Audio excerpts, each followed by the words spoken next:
Welcome, everybody, to another edition of the NERDWatch podcast. I, of course, am G Money, here on another lovely Monday evening. It's Monday Night NERDWatch. New time, new channel.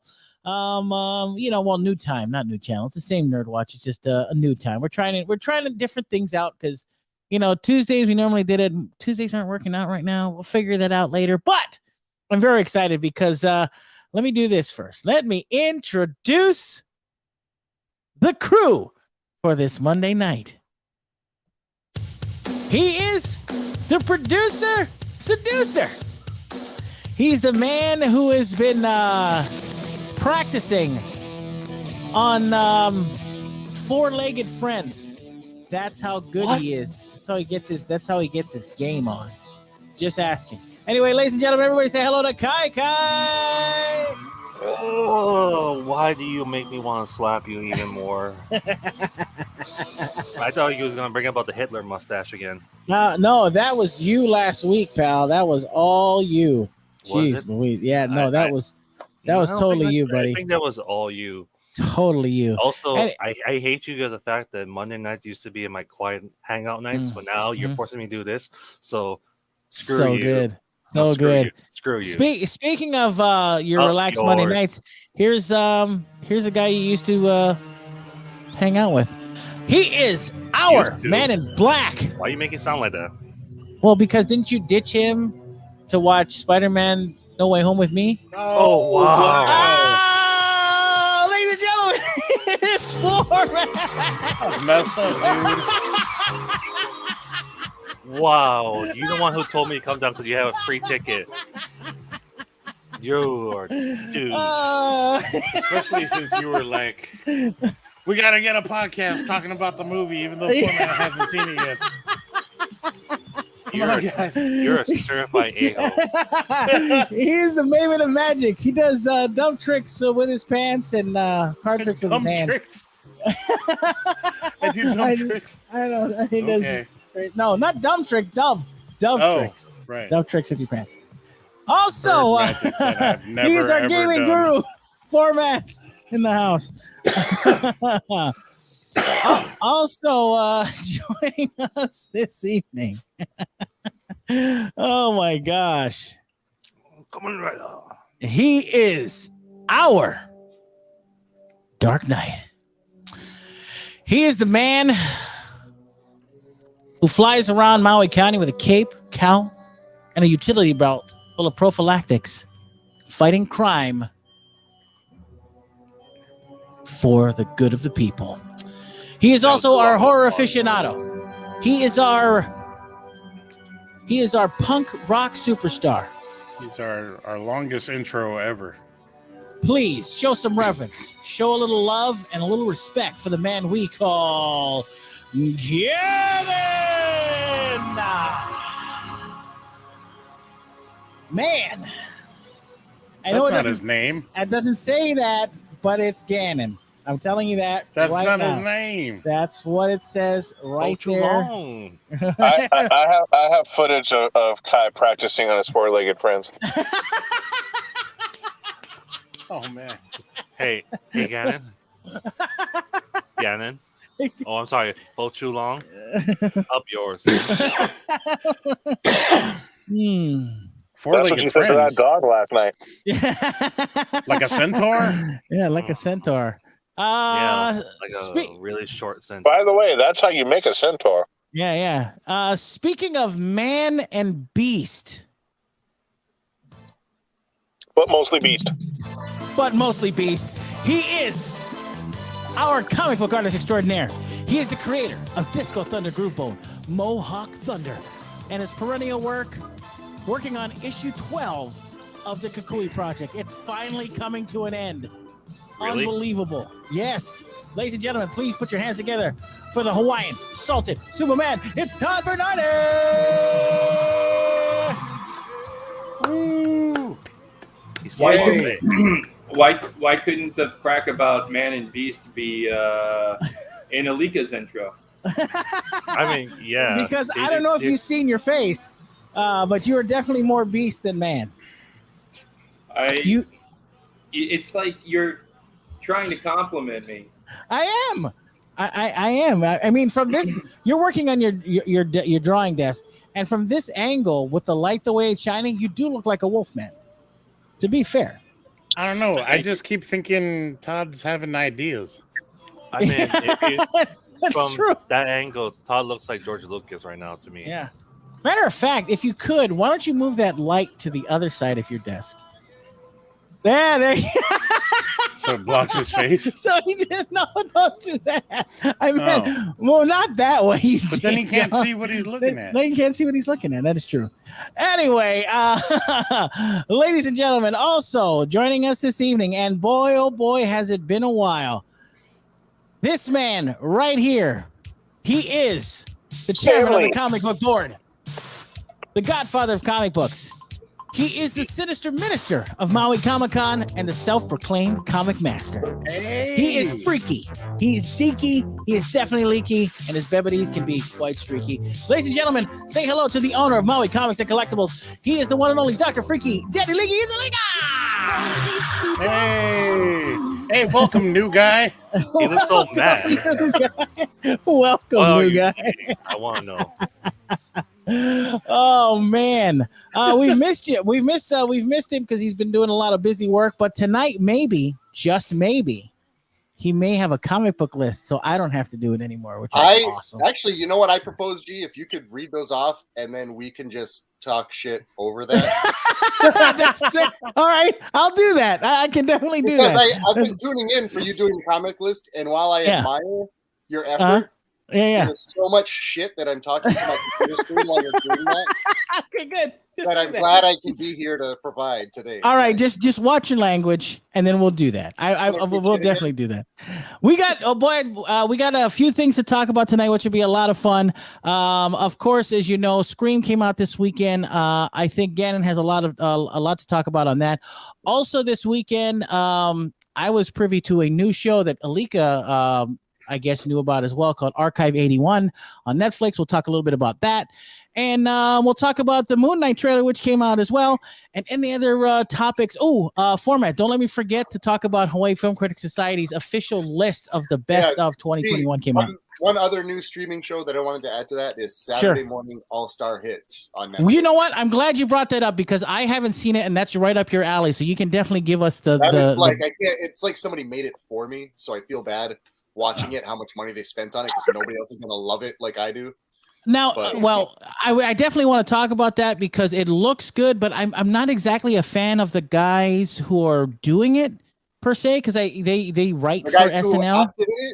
The guy said, they're the writer. They used to write for SNL or write for SNL, and I don't think they were very funny. So I'm gonna Gordon Michael's connection, which is why I guess they were able to do all that animation, but. It's a lot of effort to do those original animations in that show. So, well, I can't wait to talk about it. But first, what everybody's been waiting for. Hey, yes, sir.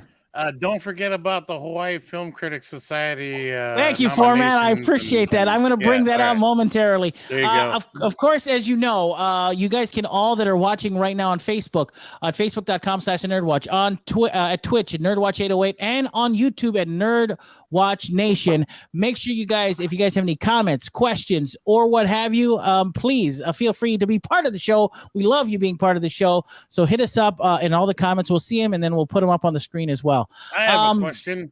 That was for the people that are watching. So hold your questions till after.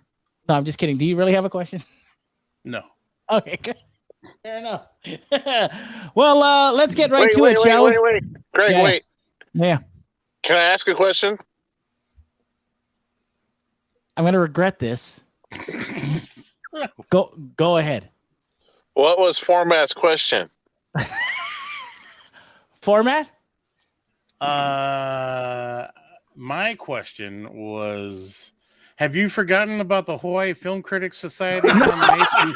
You're such a jerk. I have not forgotten about it. We will be bringing it up. But before we do that, it is time. Let's find out what's new this week in the world of the comic books. All right. You didn't fix the spelling. All right. Oh, I did. Should it be Books? Beuks? No, just be you with the little umlaut thing over it. I'll try and figure an umlaut on my Apple keyboard. Anyway, let me get right to it. I can't wait. Please chime in, everybody, when you can. Not Phormat, but Kai, don't forget to count all the Batman coming out this week. All right. Did you just say Batman coming? Yeah, make sure you count how many Batman comics are coming out this week, okay? Oh, I thought you meant the other kind of coming. No, shut up. Coming out today. Speaking of Batman coming, Gannon, did you read that Birth of the Bat book? How was that? That last page is probably like the best thing about it. Oh wow! All right. I'll put it this way: it's definitely better than Batman Damned. Oh, you see more than the outline. Oh, you see way more. Golly. We see his do we see Batman's birthing utensil? Is that what you're saying? Birthing utensil? Yeah. That's a new one. I like it. I might steal it.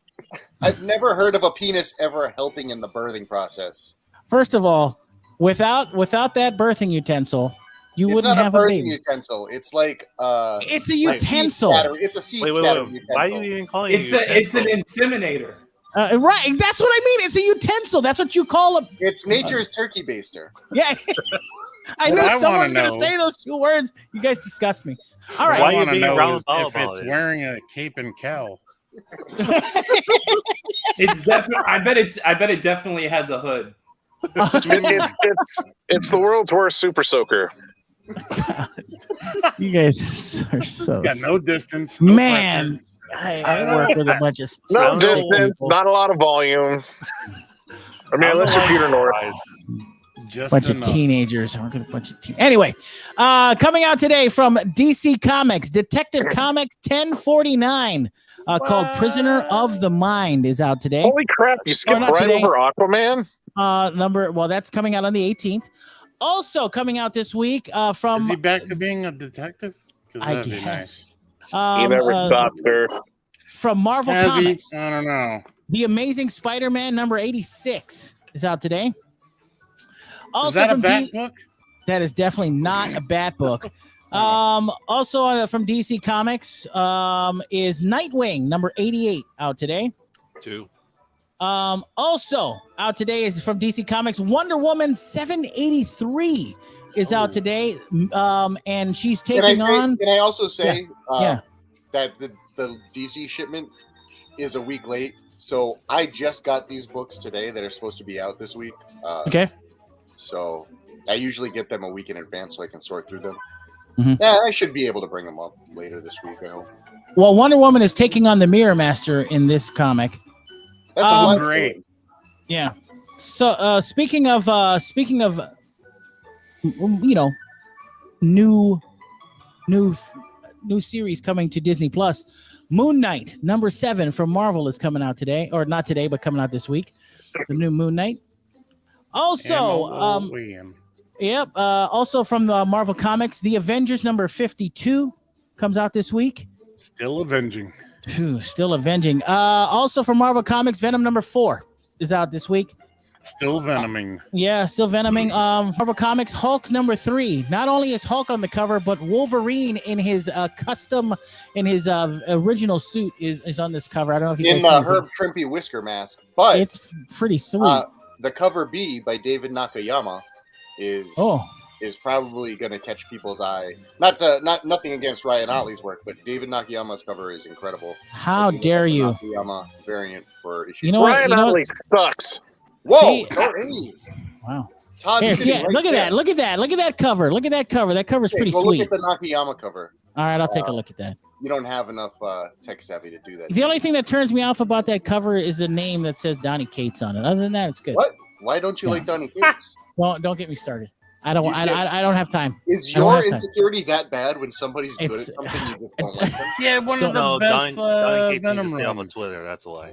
Yeah. He's Donny too much Cates of a created Cosmic Ghost Rider. He's done. Okay, all right. That's fair. All right, I'll give him a break. All right. I think he also created Null. So his Thor run was pretty dope. So suck it, G. Also coming out today from Marvel Comics, Miles Morales Spider-Man number 34 is out today. Sure is. Oh, man, I swear. Not a fan of his new costume, by the way. Oh, you don't like it, huh? It's the solid red and black, like red on the side, black in the middle. Let me. It's not that great. Let me share it with you. It kind of looks like a tracksuit, to be fair. Yeah, like not as into that. Well, you know, all these urban. There you go. youths. There you go. How's that? That's not a good shot of it though, kinda. because the original's in the back. The original is dope. I love the original.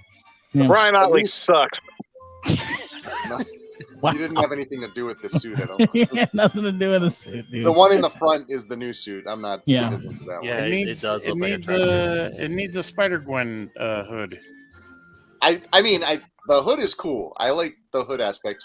From Ben Reilly to Spider-Gwen, hoods work on Spider-Man for some reason. Yeah.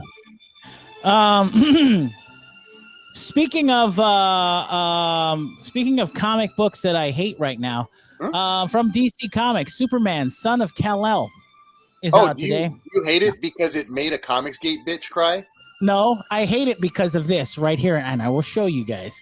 I hate You this. hate it because why? Hate it because I have Superman on the cover with frickin' teenage boy Aquaman who could actually do something about the climate crisis, but yet but Superman wants to stand with his boyfriend and hold up signs. So Oh my gosh. So you have an objection to Superman serving as a symbolic figurehead of, you know... Yes! hope Do something! You have the power to do something! How do you know he didn't just do something and then he picked up a sign? Because you know Maybe why? His dad told him that. Maybe his dad was Kevin Costner, and he went. He's like, well, yeah. just let that planet go to trash. All right, I'll buy that. I'll buy that. Just pick up a sign, son. Wait, Greg.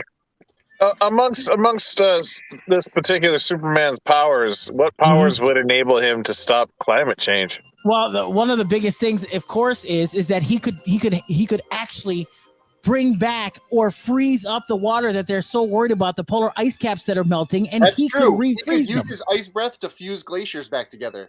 That dude But is mad selfish for that not only doing works that. temporarily. What? It doesn't matter. He could be It doesn't doing matter. that. He could cool the earth with it. Thank you. So you guys want his Exactly. job to be constantly going out there and making Yeah. glaciers? Is he Basically. Superman? Yeah. You would Is he save super- millions of lives.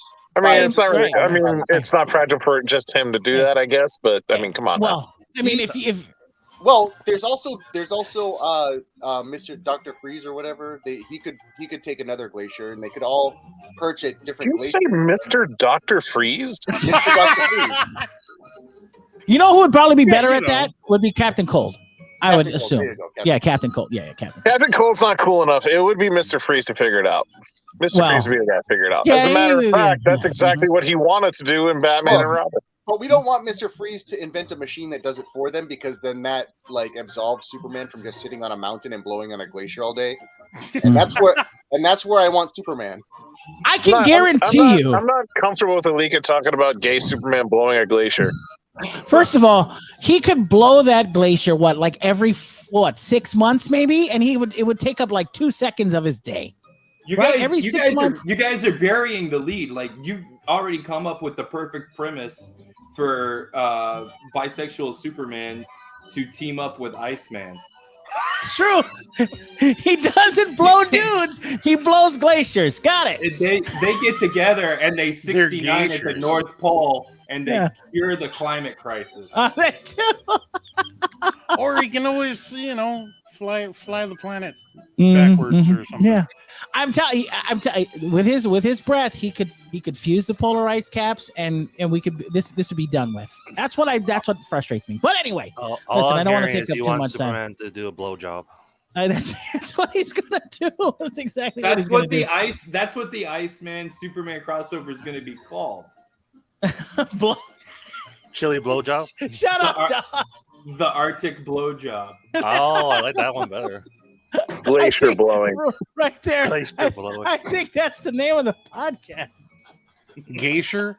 No, Arctic blowjob. You know what I really miss about being on this podcast is G Money saying that's the name of this podcast every That's the name of the podcast right there. Anyway, It never is. and then hey, I always name it stuff. Hey, come on now. Anyway, You also almost coming. never name it what we're saying we're going to name it, is what Alika's saying.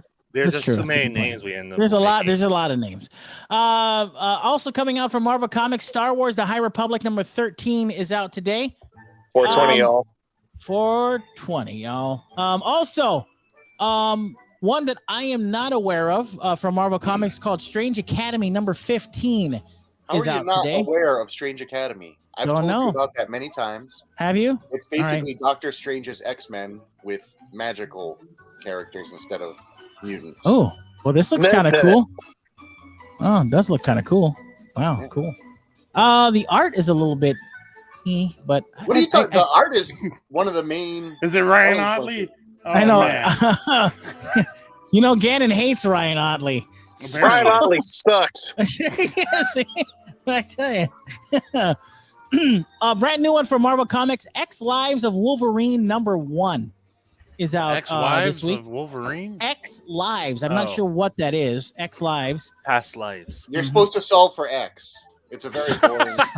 Fair enough. I don't know, Alika or Todd, you might know. Marvel Comics is bringing out She-Hulk number 1. Is this a reboot or what is this? No. It's not. Probably I a mean, tie obviously into not a the reboot. MCU. It's a new number 1. It's a new number 1. Got it. Oh, the relaunch, Greg. Okay, Yeah. well, here's where Todd starts listening to the comic book list. From Image Comics, Primordial number 5 is out this week. And this is where Todd probably pipes up and says something. From Image Comics, King Spawn number 6 is out this week as well. Gross. By the Todd father. I need to pick those up. I think I've See? got King Spawn 1 and 2, but I don't think I've gotten the rest of them yet. I need that She Spawn one. It's I actually will called The Scorched. The She Spawn.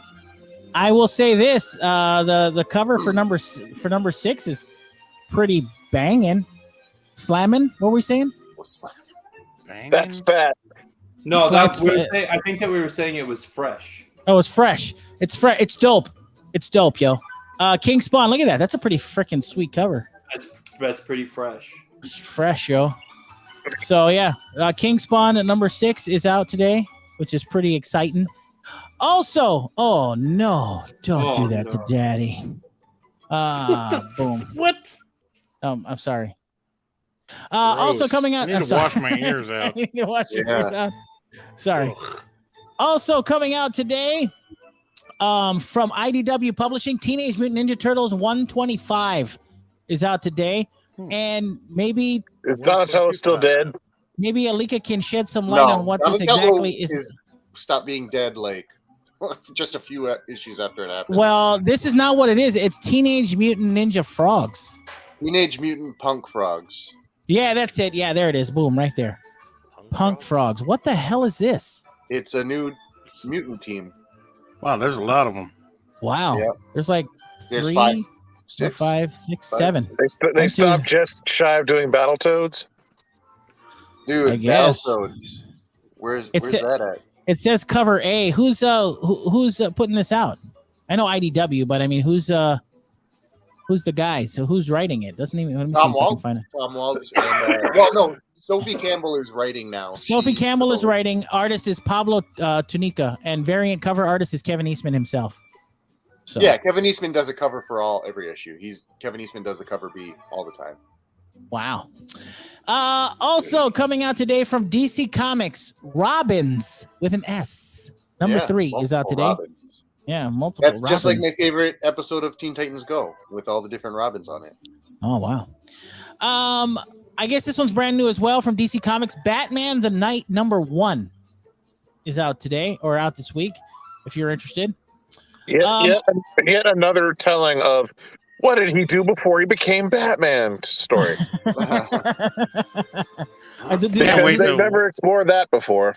those not Can't wait interest to you as a read Bat the, fan? What's that? I said, do those not interest you as a Bat fan?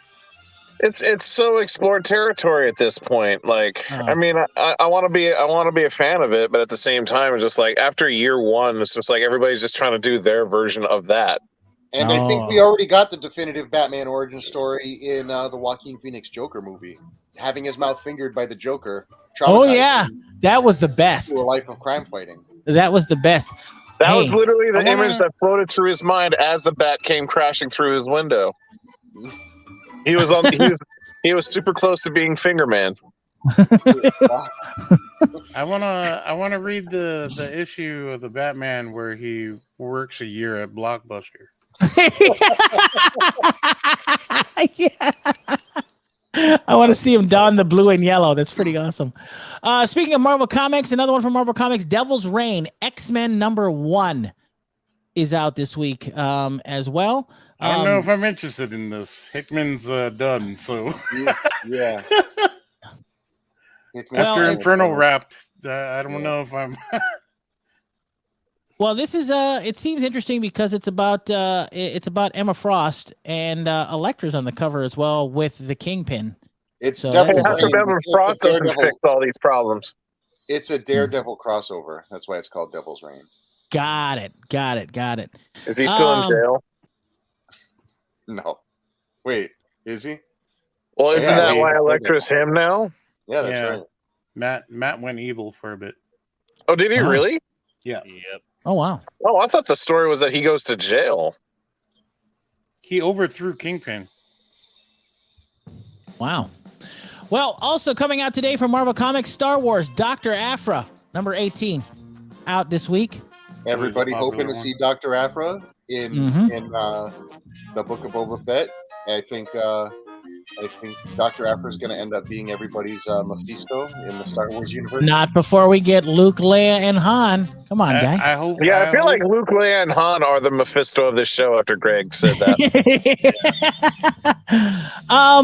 Everyone's Mm-hmm. going to be like leading the neutrinos. yeah. I love the neutrinos. What Everyone's. if Go ahead. Mephisto? What if Mephisto was the Mephisto of Book of Boba? Mephisto just pops in. Wow. They're like, I turned up after all, guys. KKs on everything. You know what? I think that what is the thing that Danny Trejo was training? A Rancor? A Rancor. Rancor? That Rancor is Mephisto. Oh, wow. Dude, I didn't even watch the show and I know it's Rancor. How I know dare it's a you not Rancor. know? Just forgot the word, damn it. Yeah. I What know kind why. of He's child one of of the 80s are you? No, he's one of those guys that likes the sequel. And he's forgotten everything else before it. The sequel trilogy. So Good now he doesn't Lord. remember. Trilogies are the best. I prefer my Emperor pickled. See, there you go. More comics on the way here from Marvel. Everyone's favorite version of Spider-Man, Ben Reilly, Spider-Man #1 out this Hey, week. without the jacket and the jean vest, he's nothing. Well, then I dare I show you this new cover, because this cover is actually kind of cool. I might as well just share it with y'all. Bingo. You're taking a while to do it. Yeah, I know. I got it right here. That's the real reason that I didn't like No Way Home was there was no Ben Reilly. Wow. Why is he wearing he's wearing Wonder Woman gauntlets. You know what's crazy is my son brought up a good point about No Way Home. Miles Morales knows who Peter Parker is Spider-Man, so he should have been showed up, you know? Yeah. It was like, at first I let it slide that he wasn't there, and then my son was like, but he knows who Peter Parker is Spider-Man, and I was like, you know what? You're right. Not anymore. That is some bullshit. Not anymore, though.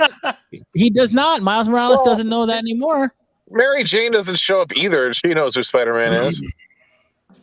Yeah, it's true. I mean, to that point, Mephisto also knows who Spider-Man is. That's fair. That is fair. And Sally Field didn't come through a portal, be like, hey, I know who Spider-Man is too. I'll be helpful.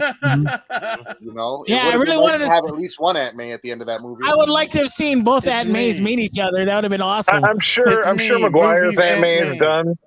Yeah.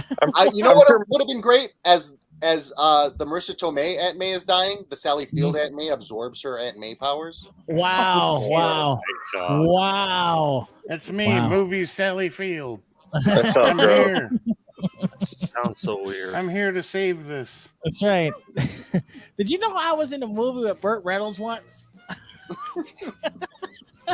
Also coming out today. Probably one of the best movies ever, Smoky and the Bandit. I Marvel didn't know Comics. there's like 4 of them. Yeah, there is. There's 4 of them. It's crazy. I didn't even know that. Yeah, there's 3 of them. The third one is the one called Smoky and the Bandit #3. The name of the original third movie was going to be Smoky is the Bandit. He apparently Buford T. Justice has a psychological. This is the storyline they never used. Buford T. Justice has a psychological break, and what happens is that he ends up being Smoky and the Bandit. He's chasing himself in the movie. It's the weirdest premise ever. Yeah, Buford T. Justice. Is that the orangutan? Yeah. That actually sounds kind of cool, actually. Right? It does. I don't know why they didn't do it. It sounded super cool. That was going to be the premise, and you wouldn't have known that until the end of the movie. That's kind of one of those nutty premises that nobody else would be into, but I would. I would have. Well, wait, hold on. Basically, what you just described is like Fight Club in big rigs. I don't know with a down-home redneck country soundtrack, I'm down. I'm cool with it. But they would have predated it. But they would have predated it, so therefore Fight Club would be the version of Smoky and the Bandit 3. That's so true. Hell yeah, would have. That's awesome. Fight Club Chuck Palahniuk would have Smoky and the Bandit 3. Chuck Palahniuk would have been a freaking hack if he did Fight Club after that. He would have been a hack. Yeah, it's true. Would have been a hack. Also from Image Comics this week, the Silver Coin #8 is out this week. Ooh. Also, yeah, can you pull that for me, Alika? Unlike every other time that I tell you I slept to that and you forgot. Dang. Sorry. Also on today from Marvel Comics, once again, I don't understand the logic of this, but because I'm not reading it, I guess the death of Doctor Strange, X-Men, and Black Knight #1 is out. They're still dying. There's 2 concurrent Marvel-wide crossovers going on at the same time. Actually, 3. There's Devil's Reign, which we mentioned already. Right. There's what did the crap you just talked about? Was Doctor Strange, the death of Doctor Strange? Yeah. And there's also Dark Ages. So there's 3 Marvel-wide crossovers going on concurrently. That's hilarious. Freaking gross. Speaking of gross, Boom Studios. Wait, hold on. Doctor Strange didn't die yet. He's still dying. This is the death of Doctor Strange. It takes at least 30 comics. I was going to say, it feels like this has been going on forever. Death of Doctor Strange has been going on for months. Yeah, it's true. At least DC had the good sense to just, snuff Superman out one time and then bring him back 6 months later. Yeah, it's true. I think that Alika turned us on to this comic from Boom Studios. We only find them when they're dead. #10 is out this week. Man, there is a long pause between books on that comic now. No. I was going to say, I completely forgot about that book. Issue 9 was like 3 months ago, and then the issue 8 was like 4 months before that. Like, there are some long gaps now. They had like the first 5 issues were every month, and then it just slowed down. Also, they didn't lose their momentum. It's a good art, good story. Could be. They probably spent a lot of time developing Netflix deals and stopped working on the book. Well, you have to. You grounded Jupiter's Legacy, so now you got to find something else to latch on to. Oh, hey, speaking of Jupiter's Legacy, because I don't know if it'll come up again, Super Crooks is awesome. Oh, that's on Netflix. Yeah. Netflix. Yeah. That's on Netflix. Super Crooks. Yeah. You know what? The whole Millarverse should just be anime. Just scrap the live action crap and go all anime with the Millarverse. I gotta tell you though, if they do Nemesis, that really should be live action. That would be a really fun one for live action. I haven't watched I haven't read any Millarverse comics, so Nemesis is a lot of fun. It's basically if Batman was the most evil son of a bitch there ever was. Oh, so like that's basically it. Batman. It's like if Batman v Superman happened, only he kept killing people. Oh wow. Well, here's the thing. I have a question. This is something we haven't talked about. You know what? Let me get through this comic book list and we'll talk about it in a minute. DC Comics Blue and Gold #5 out this week. Also, speaking of rebirths, Silver Surfer had a rebirth this week. #1, Silver Surfer Rebirth #1. The reboot, huh? The reboot. Nice. Also from Marvel Comics, Devil's Reign Villains for Hire #1. Yes, more Devil's Reign. More Devil's Reign. Can I say this though? I think the cover is actually great because it's a Villains for Hire. It's all the Villains for Hire. Yeah, Villains for Hire. Villains for Hire. Yeah, look at that. Look at that cover. You said Marvel earlier, so I'd relax on that. Look at that. Look at that. That's pretty sweet. And look, Electro's a girl now. Crazy. Yeah. It's called this one is called Fisk's Fist Part 1. Gross. Yeah. Wait, say that again. That is a big fist. Fisk's Fist number 1. That's what I said. I bought one of those. I bought one of those on AdamandEve.com once. Stop it. Image Comics this week. A Righteous Thirst for Vengeance. Website? No, it's not. Sounds like it. From Image Comics, A Righteous Thirst for Vengeance number 4 is out this week. If you like that kind of thing. Also, DC Comics, Aquaman, The Becoming, number 5. I'd be coming too if I was Aquaman. yeah. Speaking of Aquaman, Jason Momoa and James Wan have wrapped filming on Aquaman. Did we talk about this last week? No, we didn't. Yes. We talked about Aquaman, but it wasn't. You said it was wrapped filming. I said it wasn't, and it wasn't, and they just wrapped last couple days ago. Sure? I swear. Mikey, I am more than sure. Mikey. Yeah. Also from Image Comics this week, Time Before Time number 9 is out today from Image Comics. So that's kind of exciting. I don't know either. I figured that it's not a big seller. Todd would like that. No, he doesn't. From Boom Studios, Power Rangers number 15. Ooh. From DC Comics, Nubia and the Amazons number 4. Yeah, Nubia. Also, from what I heard, because I haven't read it yet, apparently Nubia kind of retcons Themyscira. They kind of retcon it in her comic.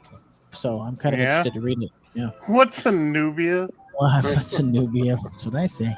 From Image Comics, Homesick Pilots number 11 is out this week. Yeah, where are those books, by the way? I asked you to pull those for me too. I thought I had been. I don't know.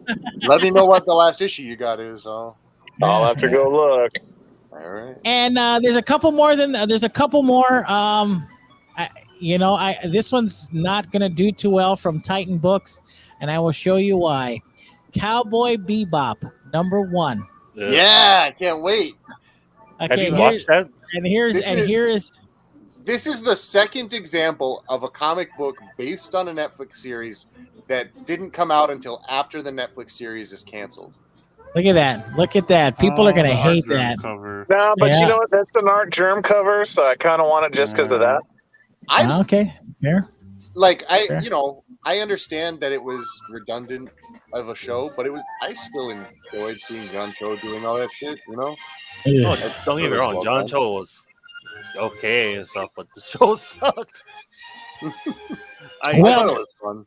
I don't know. Yeah, you got to mix the music down, Greg, because it feels like we're fighting against it. Are you really? It's not even that loud. Good Lord, people. It's not, but it does feel like we're fighting against it. You're not. You're good. All right, turn it down. Anyway. All right. So that's 2 in a row. Netflix books. Yeah, Netflix books. Before the comic. Last but certainly not least, there's a couple more comics I wanted to talk about, but last but certainly Project 15. No, there's 2 of them. One from Dynamite Comics, Kiss, Phantom Obsession number 5. All right, if you're down with that. And certainly last but not least. Did they mix their blood in that one too? I would assume so. They put it in the ink. Our good friend, Stan Sakai, Usagi Yojimbo number 25 is out this week. So make sure you check that out, pick that up. And that, ladies and gentlemen, we spent a lot of time on it. It was your comic book list this week. There are a few more to talk about, but those are the main ones I wanted to kind of get down your gullet. And I hope you enjoyed it. Yeah, for sure. Yeah. I'm surprised that there wasn't this week. There wasn't anything from Bad Idea. We had a couple of things like 2 weeks in a row. We had Bad Idea Comics, but I didn't see anything this week. No, the shipment. I'm not getting the shipment this week, but there is Odin's Eye number 5 is this week from Bad Idea. Nice. Anyway, so the release schedule for Bad Idea got pushed back a couple weeks, so it's not the same as what was listed before. Big shout out to Drew Gutierrez who's in the chat. I think his Facebook picture is a pizza. I'm not sure, but it looks delicious. Genghis Frog. I'm assuming that was. I think that was meant more for a. That was for the Ninja Turtles, Teenage Mutant Punk Frogs. Fair He's enough. telling you what you look like, Greg. Wow. Yeah, this is you know what?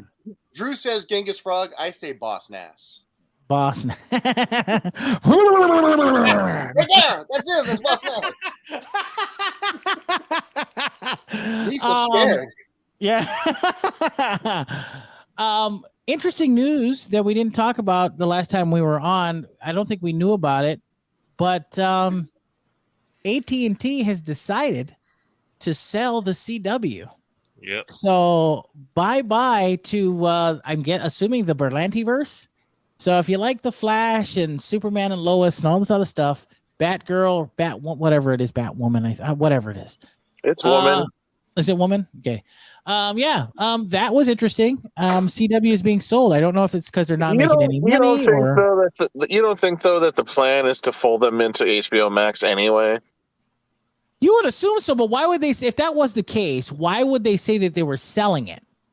You know? Well, you can sell a network, but you can take whatever content's on the network and roll it over to your streaming service that you need more content to sell on. That's a good point. Maybe. But yeah, I mean, because Superman and Lois was on HBO Max not very long after it premiered on CW. That's a good point. And Superman and Lois is probably one of the best shows on the CW. I mean, HBO Max, it needs as much content as it can get. So it does make sense that they would fold the CW and just roll everything over to HBO Max. So anything worth keeping is just going to get rolled over. Right. 100%. And I got to say that seeing it go away is rather interesting. But, I mean, it'll be interesting not to have that. Hell, I remember when it wasn't even CW. Yeah, I remember. Yeah, it was something else. Wasn't it like it was something else? Wasn't it? It was like the Paramount Network or no. It was oh god, I don't remember now. It wasn't CW though. I know what it was. Something it was else. Called something else. I can't remember now, but yeah. What was it called? The WB Network. The WB. No. There was no. He's right. There was something called the WB, and I think that was it. That was the name at one point, wasn't it? You know what? I'm gonna look it up. Go away. Go ahead and look it up. Speaking of looking things up, I decided. Oh wait, to I can't do that. I'm closing this out. Never mind. Speaking of looking things up, I looked this up, and speaking of Batwomen, UPN. It looks like UPN, United Paramount Network. That was what it was called. That's what it stood for, or something. Oh, I guess you're right after all. Yeah, I was. Now. This is the brand new costume for Batgirl. She looks very. I see that there's a lot of mixed reactions to the costume. They went with the new outfit. They did, cool. But I do enjoy that the colors are cool. Leslie Grace looks very good in it. I don't know. I have got no issues with it. You like it? Some folks have been kind of writing it for it looking almost homemade-ish, and I'm like, but that's kind of the whole point of Batgirl in the first place. She fashions herself after Batman's motif, but she doesn't have his money. She doesn't have access to the resources he has, so of course her suit would look like this. True. And to be completely honest, I don't think you could actually home make that suit as that good. I mean, there's cosplayers that could probably do it, but you know. It's totally fine and works for what it's supposed to be. Yeah, but the other thing is, this is like one of the most recent kind of suits that lodged itself in like the history of Batgirl suits in order. Like this is Batgirl of Burnside. This is the most recent successful arc of hers. It's 100% Batgirl of Burnside. And that's why it's awesome, because that story is a grounded Batgirl who's living in Burnside, New York, and kind of just off on her own and young. And I mean, this makes me more excited for the movie, if anything. She looks really. I mean, her jawline reminds me a lot of Yvonne Craig in the Batman '66 series. She looks. I mean, from a distance, she looks a lot like Yvonne Craig in that suit. I'm actually shocked they kept the yellow in it. To be honest with you, I thought they were going to try and darken it out and not even have the yellow cape, but they kept it. I was stoked to see that. It is an if you think about it, it is the yellow is an interesting choice. It's not exactly, it doesn't exactly camouflage you per se. I mean, I don't think Batgirl was ever concerned with camouflaging herself. All right, fair. Just like how Batman runs around with Robin, who's bright yellow and red. Okay, it's called a decoy. Yeah. Robin's like, hey, why did you draw a target on my ass?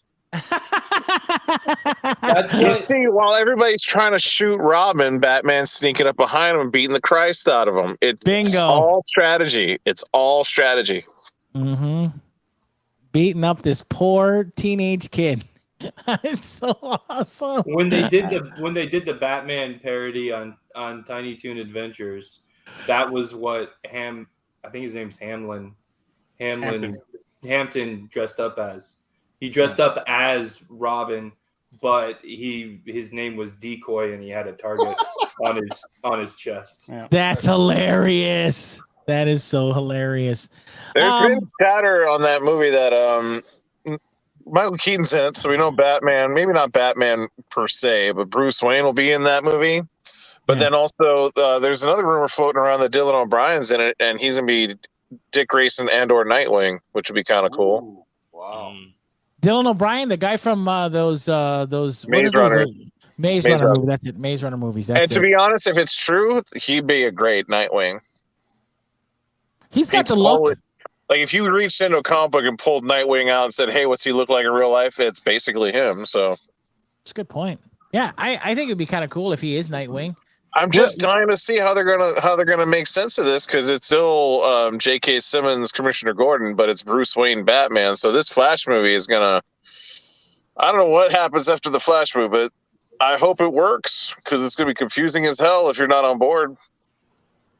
Well, apparently, and this is not new news, but from what I understand, this Batgirl movie is exclusively for HBO Max. I think they shuffled it to theaters too. You don't know. Did they really? I think I saw something about it where they said they're bringing it out to theaters after all. Wow, interesting. Do they think it's that I guess good? maybe. Well, they probably are, because they're already shooting it, right? So I think maybe they're having a little bit more faith in it as a theatrical thing and not just streaming. Wow, that's interesting. But also, it was being made at a time where they were developing it to be made at a time where they weren't so sure how theaters were going to be once they reopen. And I think Spider-Man's kind of changed that. That's what I was going to say. Spider-Man has made a crap ton of money, and and has blown away the box office, becoming, by the way, if I'm not mistaken, it is surpassed. What was it? It's already like the number 2 biggest movie or third biggest movie? No, like all-time grosses? Yeah, I got to check. I don't know about that. There was something that came out, and they said something to that effect. But it's obviously the biggest thing for Sony in a long time. I was shocked to see how little Maguire and Garfield got paid to do the movie. I assumed it was so much more. At least for Maguire, I was just like, when I heard Maguire was in it, I thought he was going to come with a hefty price tag. Apparently, he didn't get paid even close to as much as I thought they were going to have to throw at him to come back. Well, here it is. This is the story.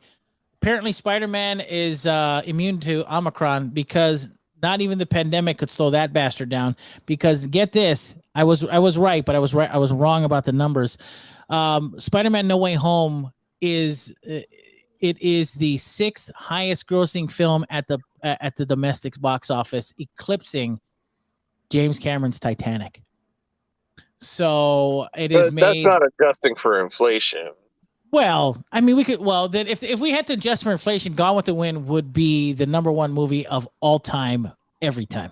I mean, it's kind of harsh. It should kind of always be looked at as numbers of number of tickets sold as opposed to the actual price, because depending on the region, it always changes. Get this: No Way Home's momentum is so strong, it's likely on track to surpass Avengers: Infinity War. No, I buy it. Yeah. So, I mean, this thing has made a crap ton of money. And once again, not to poo-poo on it, this is not the best Spider-Man movie by any stretch. And this movie is doing gangbusters. People loved it. So at this rate, if Sony doesn't do Amazing Spider-Man 3 with Andrew Garfield, it's basically throwing money away, because They just, I don't know if you saw it, and Just I don't know if based it was on that rumor. movie alone, you could go and make that movie tomorrow, and people would be so ready for it. It's not. It wouldn't make as much money as No Way Home's making, but they really should jump on it while everybody's excited about it.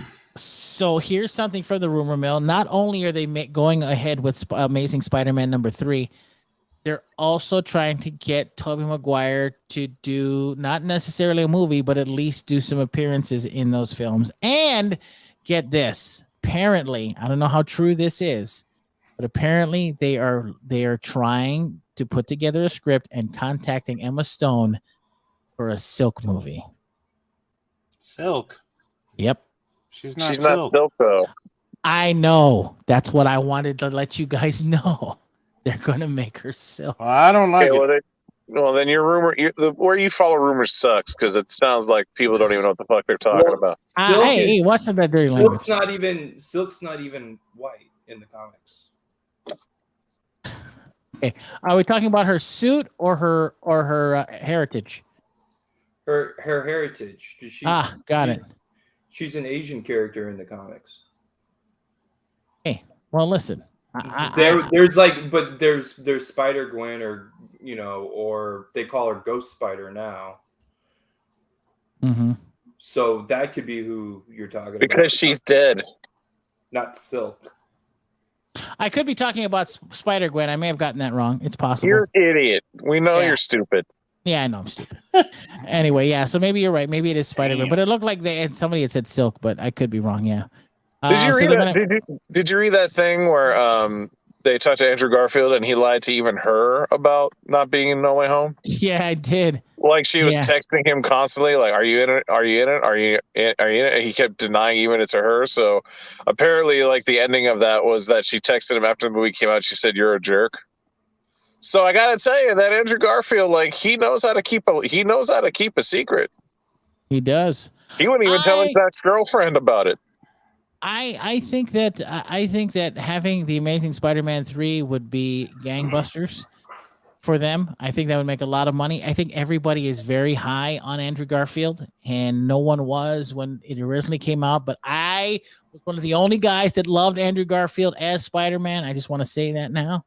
So I always thought he was great. His movies didn't serve him, but I always thought he was great. I thought the very first Amazing Spider-Man he was in was spectacular. I gave that movie when it came out. When I wrote about it, I gave it an A+. So it should have been called the Spectacular Spider-Man then, Greg. It should have been, not the Amazing. I agree with you. So anyway, there's some interesting rumors coming and going about Spider-Man, Amazing Spider-Man, Spider-Gwen project with Gwen Stacy. So that's pretty cool. And of course, as we know, they're still working on Spider-Man Into the Spider-Verse 2. So, which, if we're honest, part Spider-Man 1 of 2. Yeah, right. Yeah. There's 2 parts of that one movie. Yeah, and if we know if there is any justice, Spider-Man Into the Spider-Verse is the best Spider-Man movie. Because to be fair, Into the Spider-Verse, it's Kingpin. Spoiler: it's Kingpin that opens the multiverse, and so they do it there in the multiverse. They do it there in the animated movie before No Way Home did. So, wouldn't it have been kind of wild if Ned opened like one more portal after Maguire showed up, and then animated Spider-Man from that movie walks in, and it's like Who Framed Roger Rabbit, where there's just an animated Spider-Man hanging out with them.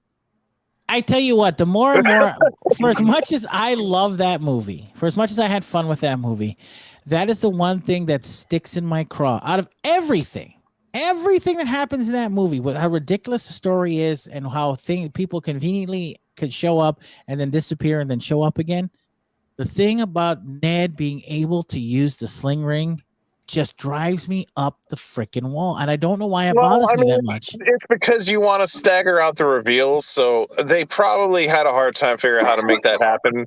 Because I don't know, me and Todd talked about is that those guys were not in their universes and crossed through a portal to come into ours. They were in our universe, which begs the question, where the hell were they when Dr. Octopus and Green Goblin showed up on the bridge? They were like nowhere to be found when their other villains showed up in all these different places. So, but you're not supposed to think about it because you don't want to blow the reveal too soon. So it's just like, I'll bet you that even the writers are just like, yeah, this is kind of dopey, but you know what? We're just gonna do this to have fun at this point. Screw it. Yeah. We can't. First of all, two things. Number one, we cannot give any more ammunition to Todd to crap all over No Way Home. Okay. First of all, so let's not do that. Secondly, send a big shout out to Kathy. She says, I'm so late. Well, Kathy's here. Hello, Kathy. How are you? I'm so glad I you haven't even talked about anything important yet. Yeah, it's true. Super exciting news about Spider-Man, the Amazing Spider-Man actually possibly being a real thing. And knowing that, and and that's the cool thing and this is the cool thing for Sony.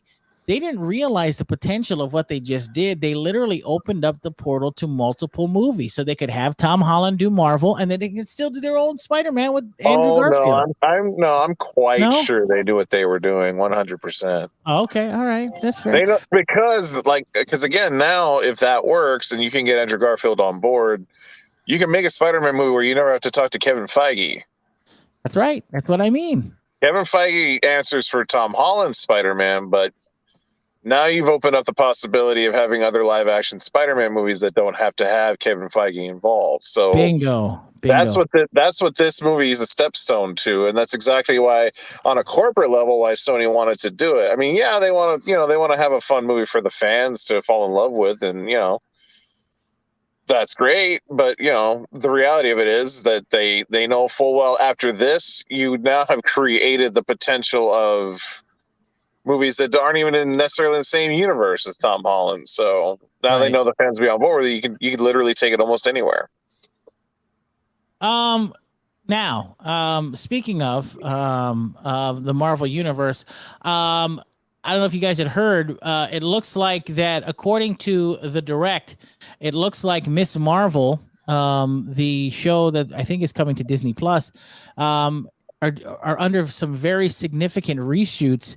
And apparently the project may be in a little bit of a limbo, or as it were. They say that the reports are saying that the reshoots are definitely substantial, and the series is set to premiere sometime in the summer of 2022. And what's interesting though is that I would think that a lot of comic book movies there are a lot of comic movies and series that are going that route, right? They're doing a lot of reshoots. I mean, for perfect example, not only Miss Marvel, but from what I understand, they had to do significant reshoots for the Peacemaker as well. Not just for story, but they lost one of the actors midstream that couldn't do it. So they had to, I think James Gunn had to reshoot like 5 portions of 5 different episodes. It's all coronavirus. It's effects of coronavirus and people being able to shoot, people getting sick, things having to get delayed. In Marvel's case, it's a little bit different because release schedules got shifted, but Marvel's stories interconnect so much that if they can't complete one in the time frame they were supposed to be given, the other one that is ready to go now has to be adjusted. Because Doctor Strange, they've been saying the reshoots are all because of what happens in Spider-Man. Huh. Interesting. Because a lot of the stuff that happens in Spider-Man had the schedule stuck the way it was supposed to. They would have been touching on things that Doctor Strange and Spider-Man wouldn't have done, at least as far as story-wise. Interesting. So Doctor Strange is getting reshoots because of stuff that happens in the Spider-Man film, where that wouldn't have affected it prior. Huh. So I have to imagine that might be what's going on with Miss Marvel, because I think they just started shooting the Captain Marvel sequel, didn't they? Yeah, they did, and it's called The Marvels, I guess. But what's interesting is that I should mention this. A lot of the people that are a lot of the reshoots is because apparently, I guess I don't know if it's just fans or there's been an uproar about the fact that Miss Marvel will not be using her traditional powers. Apparently, her Mr. Fantastic-esque stretching powers. They said they may be changing that. The Marvel Cinematic Universe, Miss Marvel would have the ability to get this to create constructs from light, much like Green Lantern. Green Lantern, right? Oh no. Yep. Yeah.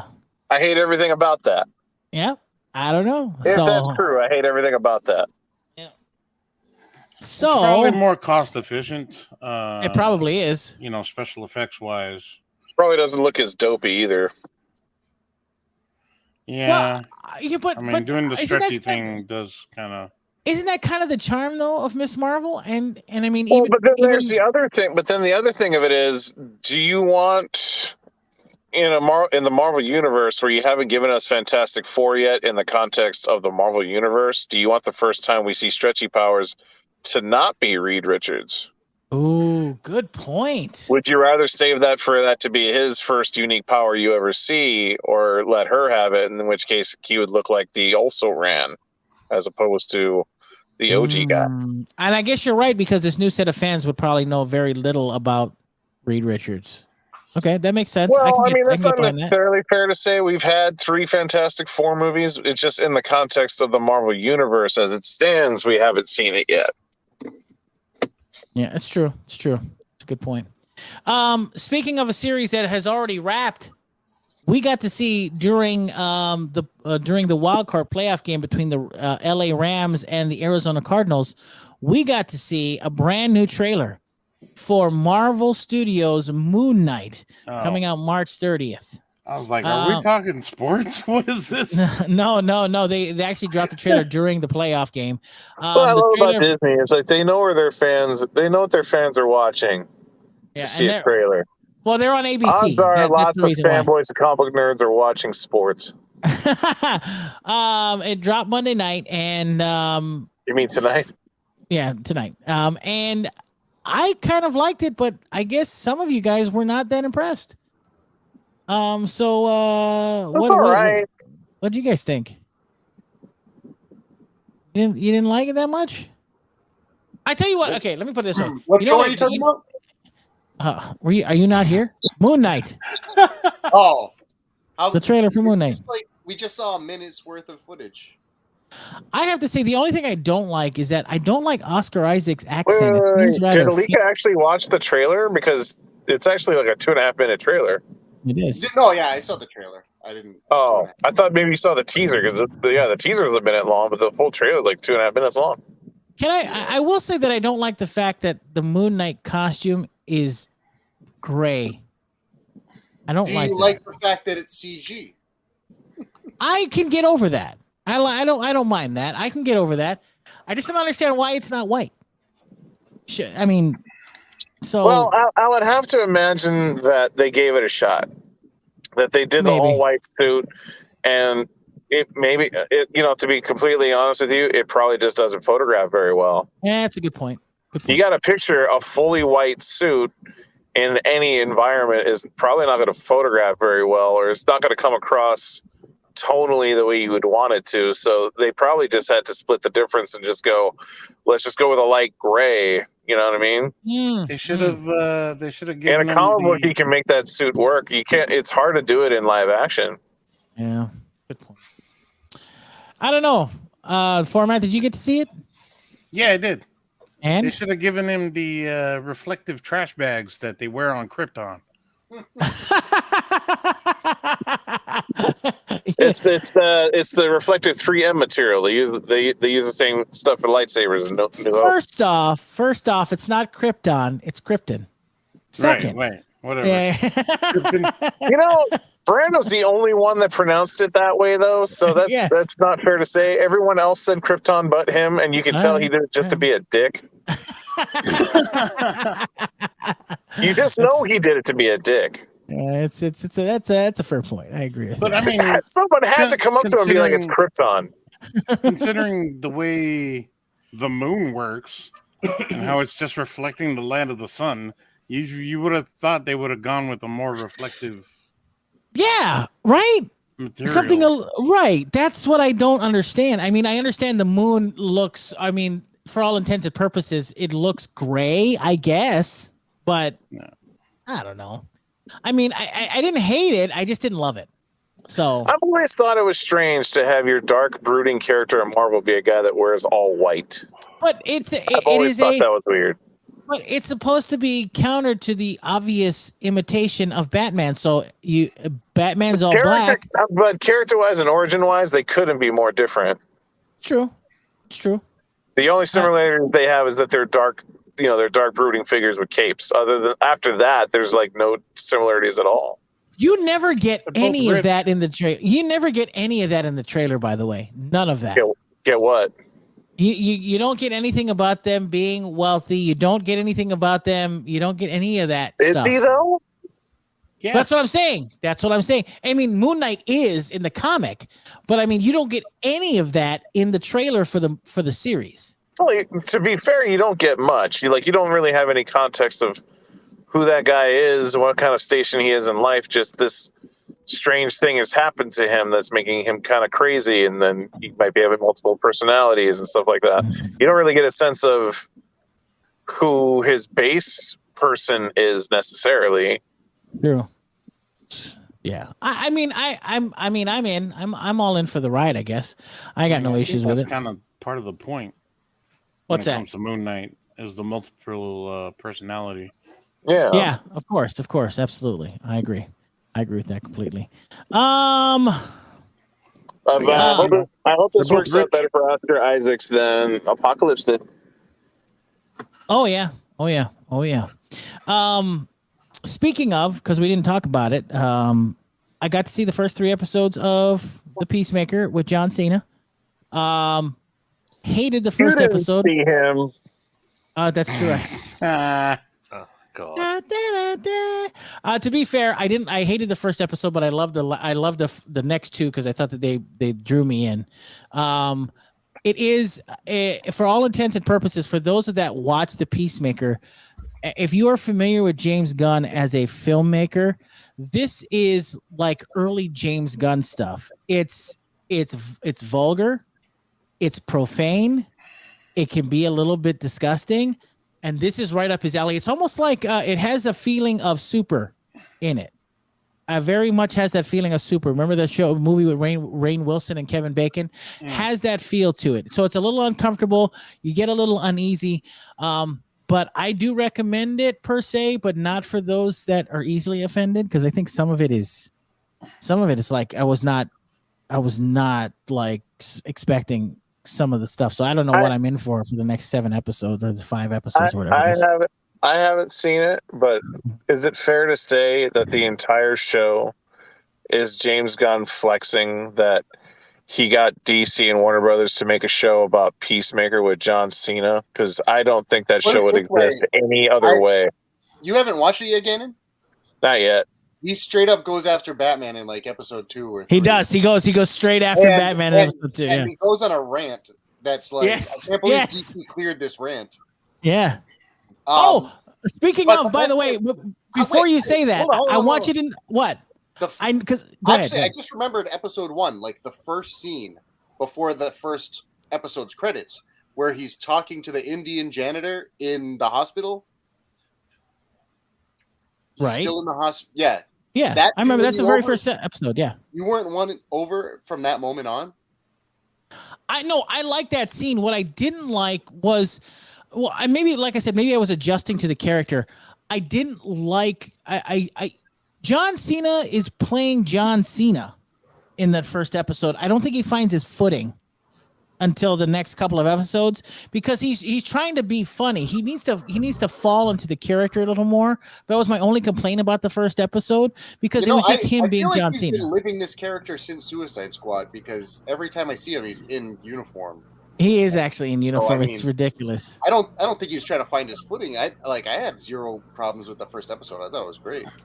Yeah, the second 2, when the story started to kick in, is when I really thought it was. Picks up in the, Yeah. So yeah, apparently, what's so funny, Gannon or Alika, that you mentioned it. James Gunn already revealed that the Peacemaker insulting Batman in the HBO Max series was almost rejected by DC. Almost rejected. So they don't want their cash cow to be made fun of. Yeah, so but I don't know why. I mean, it's already being mocked. You know what I mean? So that rant was pretty crazy. Personally, WB's doing a great job of mocking Batman on their own. So I don't know what they're so worried about. Exactly. And apparently, there's going to be more Batman mocking in episode 4 next week. So I'm So we'll see. Yeah, we'll never see him in the show. I know. Well, of course. Well, let me read a line. Just really quickly.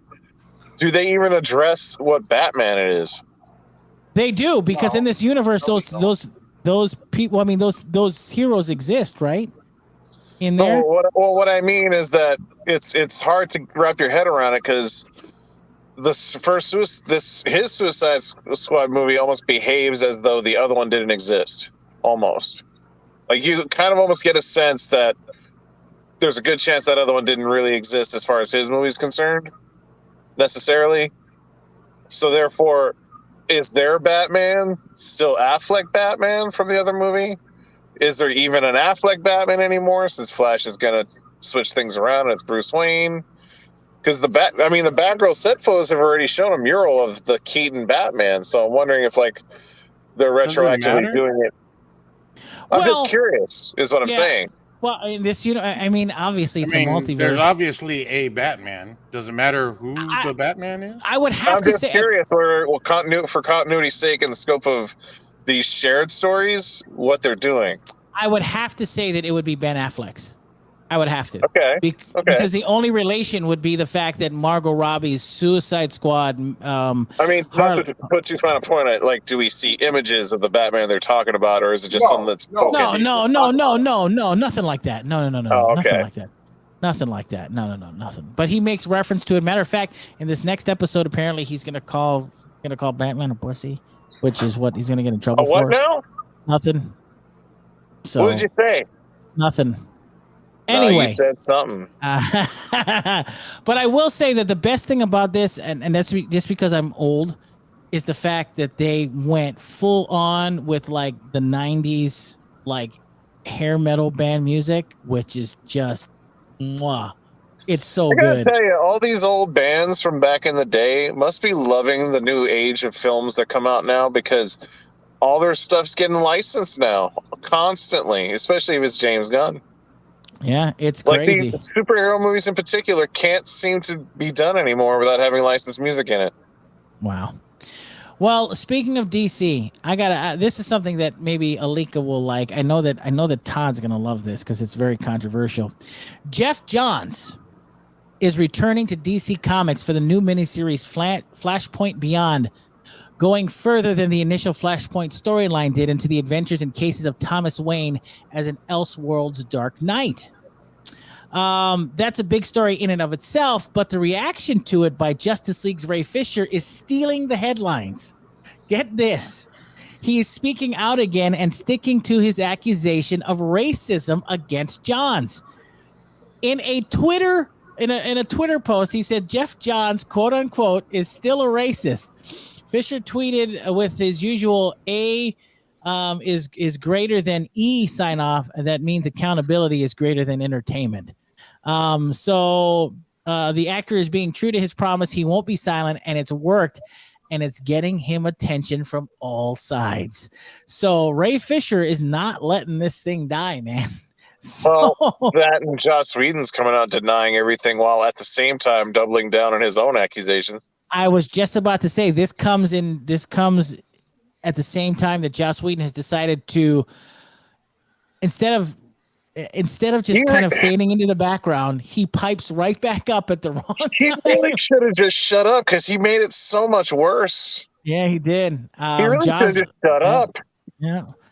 It's really rough for Joss Whedon. I mean, I think Joss Whedon is just pissed. So Joss Whedon comes out and says that like Gal Gadot can't speak English and all this other like just weird stuff. No, he did it more refined than that. He did it in the pseudo intellectual way of saying English is not her first language, so there's clearly so he said it like English is not her first language, so there was clearly a miscommunication there. Like, but at the same time, like he even says it himself, that she asked that a scene that she wasn't comfortable with be cut from the movie. And he said, I would rather die than cut it out. And I said this in the chat. I just know in my heart of hearts that what it was that moment where the Flash falls on Wonder Woman's boobs and then super speed gets back up. In my heart of hearts, I'll bet you that's exactly what it was. And he was willing to die on the hill over that scene that Gal Gadot was not comfortable doing, especially after just doing Wonder Woman. Yeah. And he doubled down on it and then basically said, oh, well, English isn't her first language, so maybe she just misunderstood me. Just like, he literally made it worse for himself, explaining exactly the situation. He couldn't even hear the words coming out of his mouth, kind of a thing. Yeah, it was bad. It was really bad. Like, you went from not saying anything for a few years to saying all the worst things you could have said in one interview with Vulture. It just was nuts. Like, talk about how Ray Fisher was saying all this baseless stuff, and then he had to lighten the skin tones for everyone, not just him. And it's just like, you're saying all the worst things you could say to respond to all the stuff that's being said about you. You should have just shut your damn mouth and just let it go. Yeah, we would have eventually just been like, all right, it's old news already, let it go. Because Ray Fisher was quiet about it for a while, even after they fired him from Flashpoint. Yep, that's true. So, and it's a real shame. It's such a real shame. Maybe they'll get together and sing Imagine. Well, it's a shit, just like Gal Gadot. The biggest problem is that Ray Fisher was such a pivotal role in the Zack Snyder Justice League. It's a shame that he's gone. Really is a shame that he's gone. Well, you see, Joss Whedon made a comment about that too, saying that in the original cut of the film, he said that the cyborg stuff. He even said that Ray Fisher's performance wasn't that great either. That Ray Fisher's performance wasn't that great, and the cyborg stuff. I'm paraphrasing here, but it sounded like the cyborg stuff wasn't compelling enough to him to keep in the story. So it's just kind of like again, it goes back to the thing. Like, he's saying all of the worst things that you could say, because that's the cyborg stuff had a lot of the positive reaction when the Snyder Cut came out. Oh, and he actually is pretty good in that stuff too. Yeah, I actually liked him better than I liked Ezra Miller in the Snyder Cut. True, I agree with you 100%. But this goes to show you, I mean, Josh should have shut up. And to be fair, at this point, I think Ray Fisher should also kind of fade into the background if this is what he's going to do.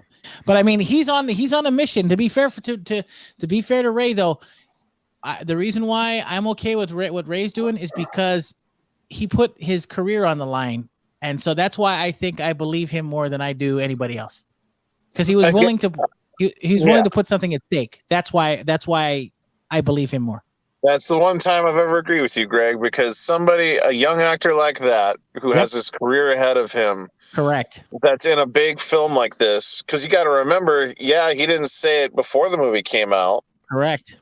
But when all the negative publicity came out about the movie, he's like, okay, well, you know what? This will be my time. I'm going to make it a point to say that not only was the movie being creatively stripped, it wasn't under the best circumstances either. Yeah, exactly. And that's a huge risk for someone who's, basically just starting his career to basically kind of throw it all away. Yep, exactly. Because Gal Gadot kept quiet because she was finally building a career for herself. Affleck shut up because Lord knows he's been through so much controversy himself. Ezra Miller just got caught choking somebody. Everybody was going to be quiet for a while. Yeah, apparently Ray Fisher had the most to lose. Yeah, he did. He had the most to lose, and he had nothing to gain from it, except for respect. And I think that's why I believe him more than anybody else. Matter of fact, Ben Affleck was doing an interview with his friend Matt Damon, and he was talking about how awful it was to work on the set of Justice League. He didn't get into details, but he told him that it was awful. It was a bad experience working on Justice League. Joss Whedon wouldn't have treated him in any kind of way because Affleck's the star. So Affleck wouldn't have dealt with this kind of stuff. But you have Gal Gadot. What's that? Plus he's white. Plus it's true. Well, but so is Ezra Miller and so is Henry Cavill. But those guys don't have the same status that Affleck does. It's true. It's true. It's a good point. You know what I mean? Ezra Miller, he's kind of a known actor. Henry Cavill is just hanging on a razor thin edge. This is before Witcher, so it's not like he had a lot riding on a Superman character to work out.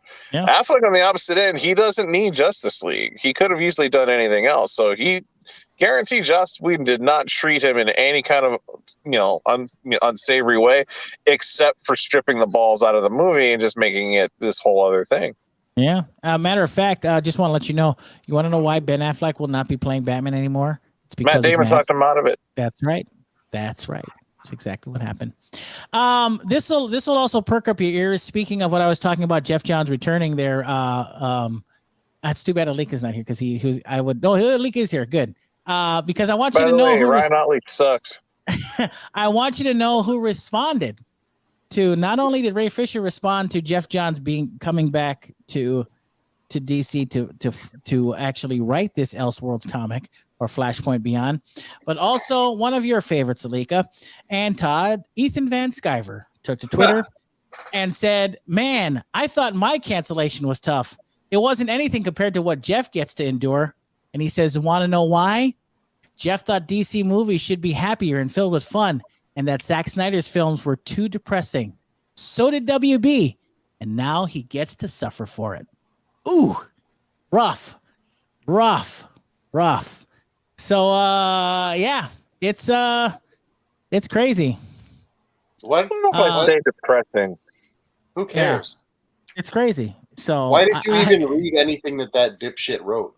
Hey! First of all, I got no issues with Ethan Van Sciver. He's a very controversial. Of course you don't. I got no issues with Ethan Van Sciver. He's got controversial. He may have controversial thoughts and opinions, but he's still a comic book writer. So he's an artist, but he's an artist. But whatever. Artist, not a writer. Artist, whatever. Yeah. So, but actually, he came to the defense of Jeff. He actually defended Jeff. In his later posts together. as well. Of course he did. Yeah. So he defended Jeff. So. Jeff's a hack, so even outside of the rest of it, he's a hack. He is a hack. Wow. All of Jeff's strongest contributions to the DC universe has been just bringing back old characters. That's it. That's literally it. That's all he's ever done, is just bringing back all formerly dead characters. That's all he's ever done. I'm glad that somebody like Ethan Van Scrivener came to the defense of Jeff Johns. I can imagine Jeff in the back of his head being like, "Oh crap, please do not defend me." Oh, wait, before you say anything, big shout out to Kathy, who's got to go to bed. Kathy, we love you. Nice to see you tonight. And I hope you enjoyed yourself. Hey, listen, first of all, stop. I mean, Ethan can have opinions even if you don't like them. So he's like, I didn't get canceled. Like, oh my God, my cancellation is not like your cancellation, Ethan. Stop helping me out, bro. Well, all right. Well, since it caused so much controversy, Ethan went on to say, in a later Twitter post, "I'm telling comic fans who hate Jeff Johns without cause, after 25 years of his producing the most important and beloved comics DC has published, that they are being unreasonable, unfair, and cruel. If the fact that Jeff is still here makes them cry, they should cry." So, very interesting stuff. So, I can't imagine that would make Jeff Johns happy. Although, I mean, they did a bunch of Green Lantern together, so yeah, who knows? So, they did Green Lantern Rebirth, where they said, "Hey, wouldn't it be great if Hal Jordan wasn't dead anymore?" All of Jeff Johns' best ideas are like, "Hey, let's bring back dead characters, or let me write sequels to books that I'm not nearly good enough to write. Let me write a sequel to The Killing Joke and The Watchmen, and let me bring back Shazam and the back of Justice League." That's all of his best moves. I did not connect Three Jokers as a sequel to The Killing Joke till you just said that, and I'm like, oh my God, it is. Yeah, it is. It's drawn to look like it. It's drawn to ape it. It's based off of the origin story set in Killing Joke. Aping Brian Bolland isn't going to work out well for anybody who isn't Brian Bolland. I like it though. I like it. I think it was Barry Frank that drew that one. He's like, what other DC Alan Moore comic can I do a sequel to or prequel? Like, seriously, the balls of somebody to say is like, you know what, I should be the guy to write a sequel to Watchmen. You know how much balls that takes to say I'm the guy? You're the guy. Hey, Jeff did it. To be fair, I mean, come on, that does take balls, but you're right. I mean, yeah, but you know what? I'll bet you since Watchmen, there's been so many writers that had probably way better ideas to approach those characters again that got kind of shoved by the wayside, but he used his status at DC to get that book. Like what? Regina King's Watchmen sequel? Well, well, I'm talking comics strictly, her but yeah. comics, not the book. I mean, not the series on that HBO Max. And also, Regina King didn't come up with Watchmen. It's true. Isn't that her series she produced? To be she produced it. Yes. Phormat. Go ahead. To be fair, I mean that's what most comic fans want, right? Is the classic characters. Yeah. So bringing them back, I don't see what the. And that's the thing is, I think Gannon's take is like a little too jaded, just because that's what they hired Jeff Johns to do. And if you do that well, then you're also, and I'm not trying to praise the guy, but the idiot who was trash talking Gal Gadot, Joss Whedon, he did that for Marvel when he was writing comics. He was just bringing back characters that people loved in a way that put them back in their classic light. It's not, I mean, that's what makes you a successful writer nowadays, is your ability to do that. Right. Well, interestingly enough, it's so funny that you guys mentioned this, because once again, the last thing that Ethan said on his Twitter post was, "I'll be honest." He says, "Quote, I'll be honest." Crap. He said, "I'll be honest." He says, "Wonder Woman 1984 was abysmally stupid, and Snyder Cut was a sleeping pill. Although Jeff understands DC better than almost anyone, his job of wrangling artists in Hollywood to conform to his ideas was self-defeating." He said, finally, he should write comics. So it goes exactly to what you guys were just talking about. Or not. So, I mean, that's what he's doing now. Oh, maybe Ethan Van Scrivener can get some of his ill-gotten gains and take the $250,000 he might have left and hire Jeff Johns to do a comic book about a frog. Wow. I mean, if you like Jeff Johns so much, if you want to laugh, if you want a really good laugh, this is the only Ethan Van Scriver footage worth looking up. Look up footage of him giving himself a review for Cyberfrog. It's incredible. It's like you've never seen someone go down on themselves so hard. Nice. He's like, what's this little frog comic here about? Let me just. Well, you wouldn't think it's incredible, but it's incredible. Don't endear me to Ethan Van Sciver. Go look it up. You'll love him. I like it. I love it. What's so funny is that and to be fair, he is a troll. There's no doubt, because his title on his Twitter is Sun God of Comics Gate, Justice and Truth. That's so funny that G-Money is such a troll. I think it's hilarious because everybody gets so bent out of shape about it. I think it's hilarious. Yeah, I mean, it makes me like him. When online harassment is encouraged by a grown man and taking money off of it. It's great. Anyway, this is all nonsense. It's nonsense. Anyway. A couple more stories to give to you. It looks like a growing number of Star Wars fans have been taking to social media to mock the most recent episode of the Book of Boba Fett. And we know why that is, don't we? In the latest episode of the Disney Plus show, The Streets of Mos Espa, the third episode of the series, a new group of characters was introduced. A group that many fans believe doesn't quite fit within the world of Star Wars. It's a gang of cybernetic teenage bikers. The group is being panned for their colorful bikes and cyberpunk-esque appearance. There's not an ounce of Star Wars in this image. Director of publishing at Udon Entertainment, Matt Moylan, tweeted, along with an image of the gang.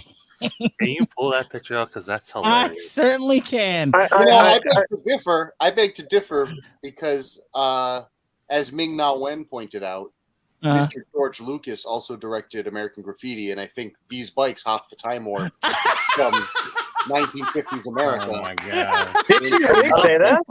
Did she really say that? She didn't say what I said word for word. She was saying George Lucas, brought Americana into Star Wars in some forms.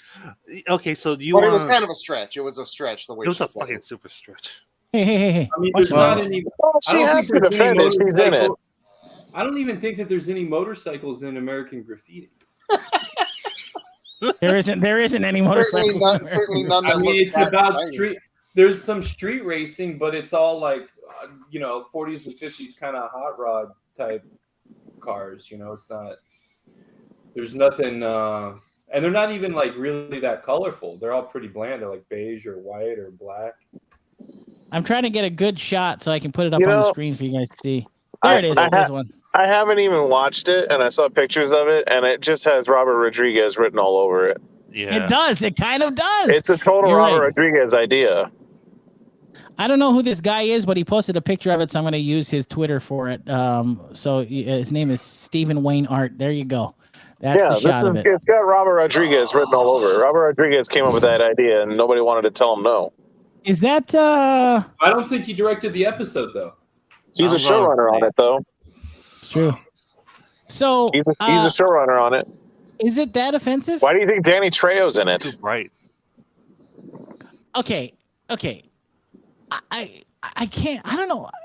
I can't be that offended by it. I mean, I understand it though. It does look weird. The most offensive part about it, bikes.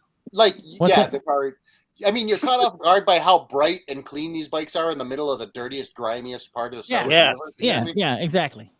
But when you see them in motion, you get even more offended to see how slowly they go and how terribly animated the driving is. Oh my god! It is awesome. It looks Thank like you. It looks like they did claymation on the bike somehow. It was like, how did they get them to make them look so awkward and not real? It's the slowest chase scene I've ever seen. Yes, it is. And Well, I mean, maybe people aren't offended. Maybe they're laughing at it. Maybe they're laughing at it more than anything. I have to say, Greg, this lends itself well to your idea that this entire show is just being done to set up having 3 old legacy characters in it. So they're trying to drag our expectations down and cut us off at the knees for however much we might ever like a show about Boba Fett, just so they can bring in 3 characters at the very end just to make us go, oh, this was a good show after all somehow. Yeah, I'm telling you. I stand corrected. That was Robert Rodriguez. Well, hold on. I told you. Gannon, you apologize because at the end of this episode, you didn't see this episode. I know.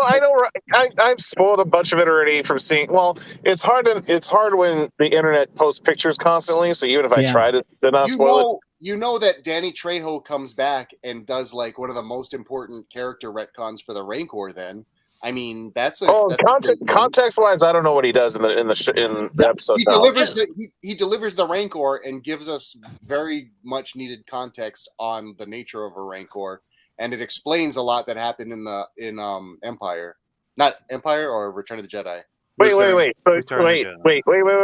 So he's the one that brings the Rancor for Return of the Jedi?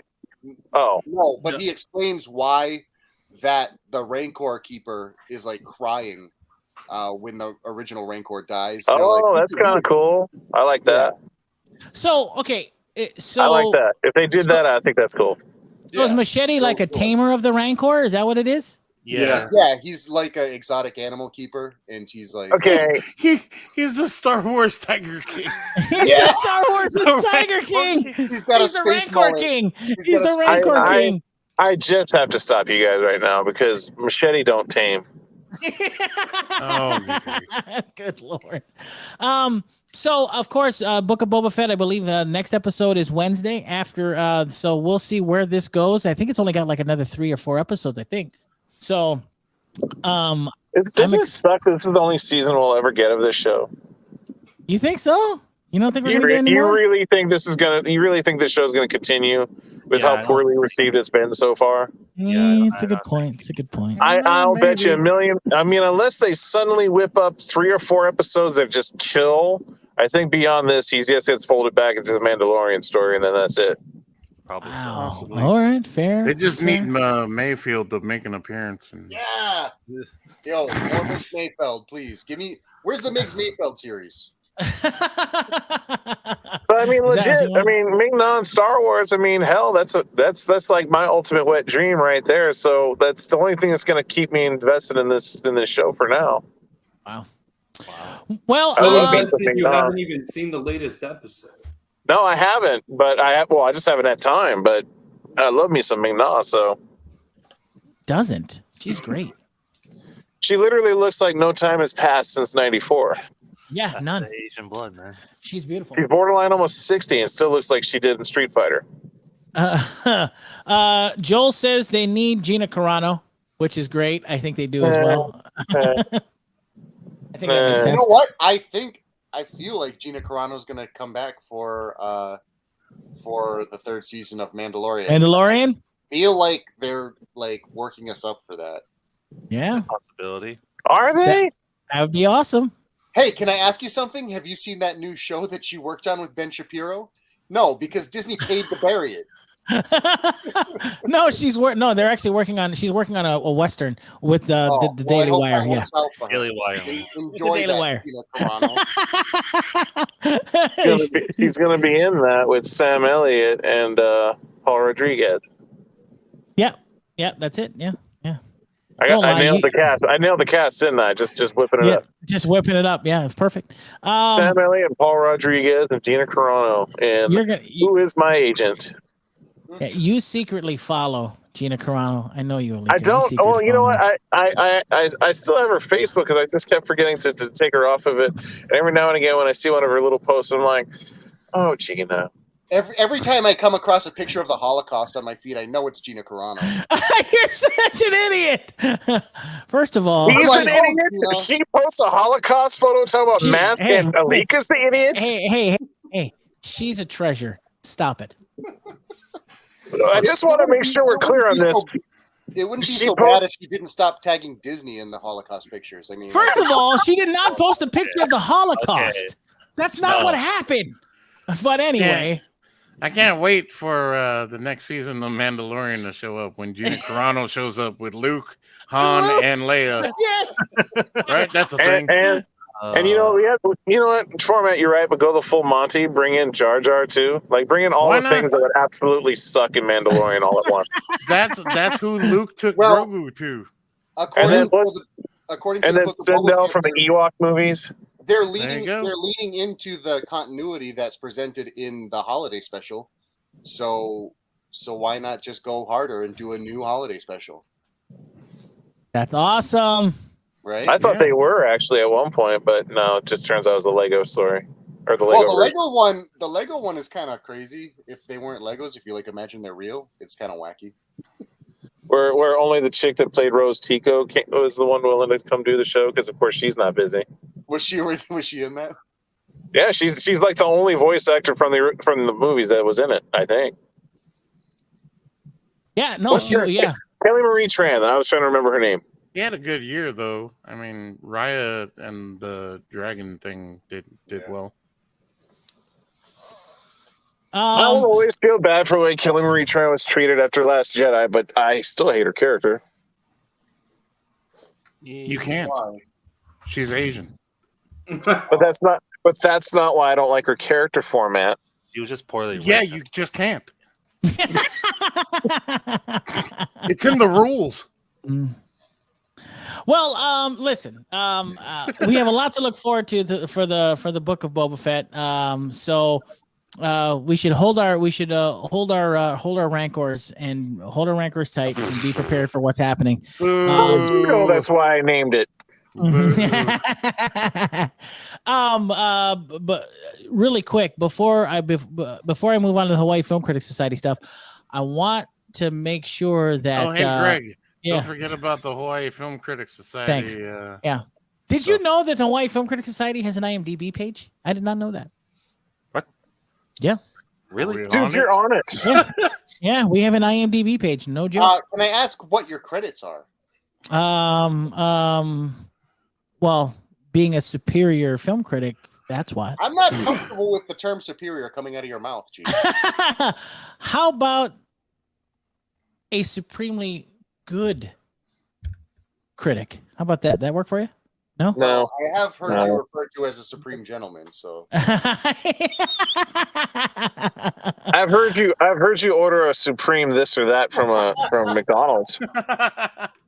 Well, you know what? Forget it. I'm going to get right into the list. The Hawaii Film Critics Society, made up of myself and Phormat and our good friend Aron and many other Hawaii film critics like Terry Hunter and a whole bunch of other guys that we know that are in Hawaii that live here that like films. Our best of 2021 came out, and I'm going to spoil everything for you right now. You can check it out on our Facebook page. But first of all, the Hawaii Film Critics Society Best Picture of the Year. Out of all the votes, we have like, what is it, Phormat? We have like 9 guys now, 9 guys, something like that. Oh yeah, and of course, Jaron.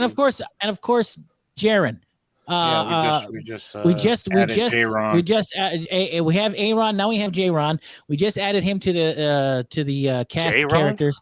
Yeah, Aron and Jaron. They're gonna do their own podcast. You mean Jaron? So, yes, Jaron. I thought those guys hated each other. Hey! First of all, movies bring people together, Gannon, and it works. Okay, so big shout out to them. Am I wrong though? Like, did they hate each other for a while? Don't bring all this personal crap onto the show. But they're fine. Everything's good now, Gannon. All right, stop it. So yes, right? No, stop it. Anyway, I hate you, but I'm here. You do hate me, and you're here. We're gonna have Jaron on the show, by the way. We're gonna have to have him on the show. But I got to work on my impression of him. So you can bring pizzas again. Yeah, I know. I swear. The Hawaii Film Critics Society's 2021 list, voted by all 9 or 10 of us, or whatever it is. Best Picture of the Year went to Last Night in Soho. Our Best Picture of the Year went to Last Night in Soho with Thomas and Mackenzie and Anya Taylor-Joy and Matt Smith. So if you have not seen well deserved. Yeah, I agree. That's our last. Probably that's our the best only thing I agree on your list. All right. Well, you haven't heard the whole list yet, so you may be surprised. Best Director. This one you may not agree on because this was a very divisive movie. Guillermo del Toro for Nightmare Alley. I didn't see it yet, so I can't say anything. Yeah, you can't judge anything. Best Actor. Allow G to ruin it for you then. On a podcast. Ooh, let me. Best Actor for the Hawaii Film Critics Society for 2021. Nicolas Cage for Pig. So yeah, dude. Hell yeah. I agree with you 100%. Best Actress. Now this is one that I didn't vote on, but the majority of votes went to this actress. I was not a fan of the film, but more power to all the people that liked it. Kristen Stewart in Spencer. Nice. She won for Best Actress. Wait, that Mark Wahlberg movie? Spencer Confidential. Shut up. I was gonna say it's that Mark Wahlberg movie with M'Baku. No, I love how you say Mark Wahlberg and M'Baku. I wonder if that's in the title sequence. I don't know that guy's real name.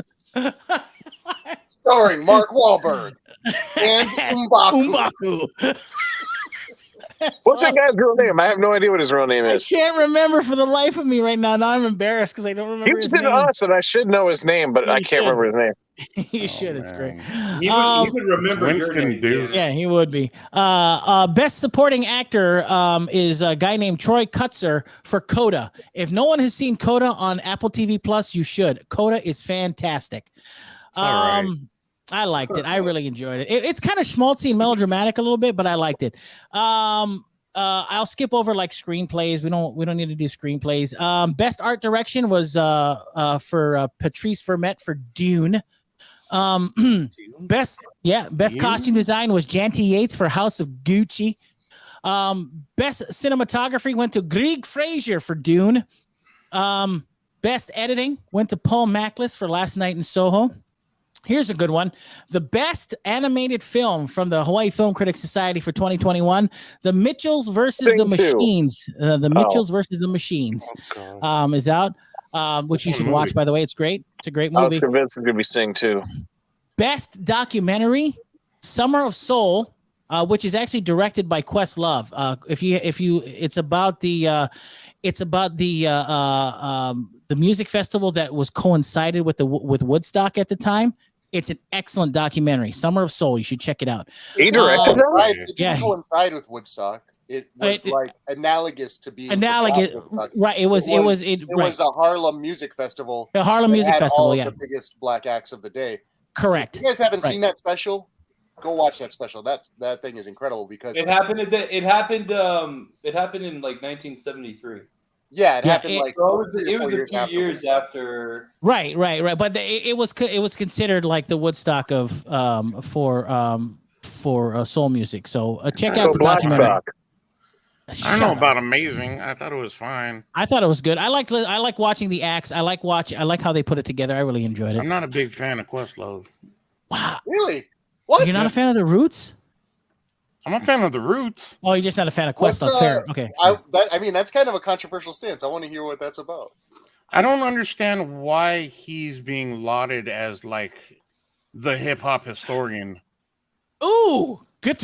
You know what? I can agree with you on that. You know what I mean? They'll have him on these talking head shows where he's bringing up all these old stories when the actual artist actually exists. They haven't died. Just go grab the guy. Yeah, it's a good point. I never thought about that. Questlove? Why is Questlove the guy? It's interesting. Maybe they know something we don't. I mean, obviously Questlove is accessible to the bigger production companies because he works with NBC. I think that might explain why he features so much. Yeah, but the guys exist. Sure. Like if I wanted to talk about Ed Piskor, I'd go talk to Ed Piskor. I'm not going to talk to you. Why would I do that? I understand that, but the other thing I noticed about hip hop culture is that each new generation is kind of like their own historians curating the history. Like when they go through the record bins and things like that. I find that stuff kind of interesting with because the reason I like Summer of Soul is that we get his curation of his experience with these musicians because he witnessed this as a child. And that I will agree with. Yes, I thought that was a nice kind of direct link to that's why I like the doc so much because it was centered around, and ironically, it's centered around Questlove, the same criticism that that Phormat has. I get that, but that's what I liked about it. I not gonna lie, that's what I liked about it. Anyway, I thought it was fine. I'm just not a big fan of Questlove. Like I don't get what all the hubbub is. Like I think he's a great DJ. I think he's an excellent drummer, but he's a good DJ to be fair. But it's like, just go talk to original. Why Questlove? Hey, well, listen. Maybe he knows something. There was a documentary or something on hip hop where they could have talked to Razkaz, and instead they talked to Questlove. And I was like, what? I think that kind of explains it because does it happen more than that one time, or is it? It does. No, it happens. It happens a lot. Questlove is kind of the default guy to talk to about this stuff. It does happen, and I don't know why. Phormat's right. I don't know why that is. There's no explanation for it. But yeah, it's very true. Well, I think that he's just kind of positioned himself as a historian because of all the books. So yeah, I mean, and then maybe that's what it is. But he's just written a bunch of books about these events. You know, from I don't know how to get the early from his point of view. Right. From his point of view, that is true. Which is like, okay, that's fine, but why do I want your point of view when I could just talk to the guy that did it? Because he's still alive. Right. You know what's interesting about all this to me is that when it comes to punk rock subculture, the complete opposite happens. Nobody talks. What do you mean? Nobody talks to the historians. Nobody talks to the archivists. They talk directly to the musicians and the bands. Because I actually have spoken to and actually know quite a few of the punk rock guys that like archive everything. Like they keep the records, they keep the flyers, they keep every little scrap of everything. They were at these shows, they took the pictures, they could tell you everything about what it felt like to be in the crowd. But the people that they talk to are the actual bands, which yes, of course you're going to want to talk to the bands.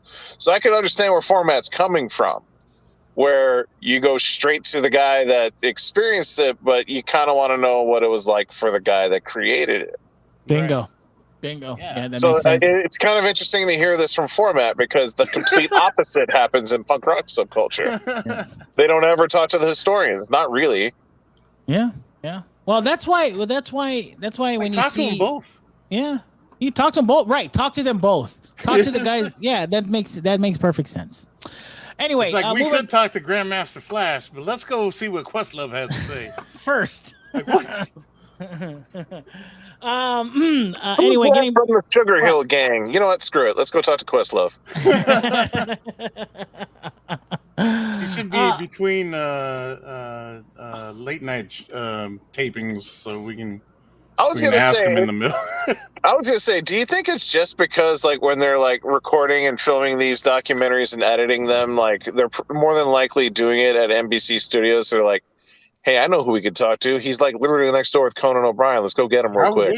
Probably. Oh wait, it's not Conan O'Brien's show. It's Jimmy Fallon's show. He's with Jimmy Fallon now. Yeah. Yeah, he goes and grabs Jimmy. They go like grab him after taping with Jimmy Fallon. Like, hey, can you come talk about such and such for 30 minutes? That might be true. Like that's why he pops up all the time, is because he's just readily available. Like he's just there. So they're like, hey, Questlove. Easier to get to because these guys are probably so far all over the world at this point that like to go track them down or to send film crews to go talk to them. It's easier just to talk to the one guy that's like right there. It's true. It's sad, but it's true. Yeah. You know what's funny though is like Questlove actually has like a Rolodex full of these guys, so he could just direct them in the right, like, oh, you want to talk to so and so? Well, he lives on this street and da da da da. Yeah, I'll take you. Moving on from the for the Hawaii Film Critics Society 2021 Best of list. Best Supporting Actress was Marlee Matlin for Coda. I forgot to mention that. Also, Coda. It's this year's Roma. Yeah, did you guys tell her? Someone signed it to her, I'm sure. I was going to say, you guys can't call her. That's why. No, definitely. Shut up, Shut up, Gannon. Such terrible. Best makeup. makeup. Why did my name come up first? Best makeup. Best makeup goes to Cruella. Best sound went to Last Night in Soho. Best original score for the Hawaii Film Critics Society was James Samuel for The Harder They Fall. Best song for the Hawaii Film Critics Society in 2021, No Time to Die from No Time to Die by Billie Eilish. Really? Yeah. There were 5 of them on there. No Time to Die was the one that got the most. I haven't seen the movie, but I've heard the song. It's all right, I guess. I'm kind of surprised that took first place because I only voted on it because I'm a big Billie Eilish fan now. Yeah. Me too, kind of. I wasn't expecting to swing all the votes in my favor. Best visual effects for 2021 according to the Hawaii Film Critics Society. Spider-Man: No Way Home. Really? Yep.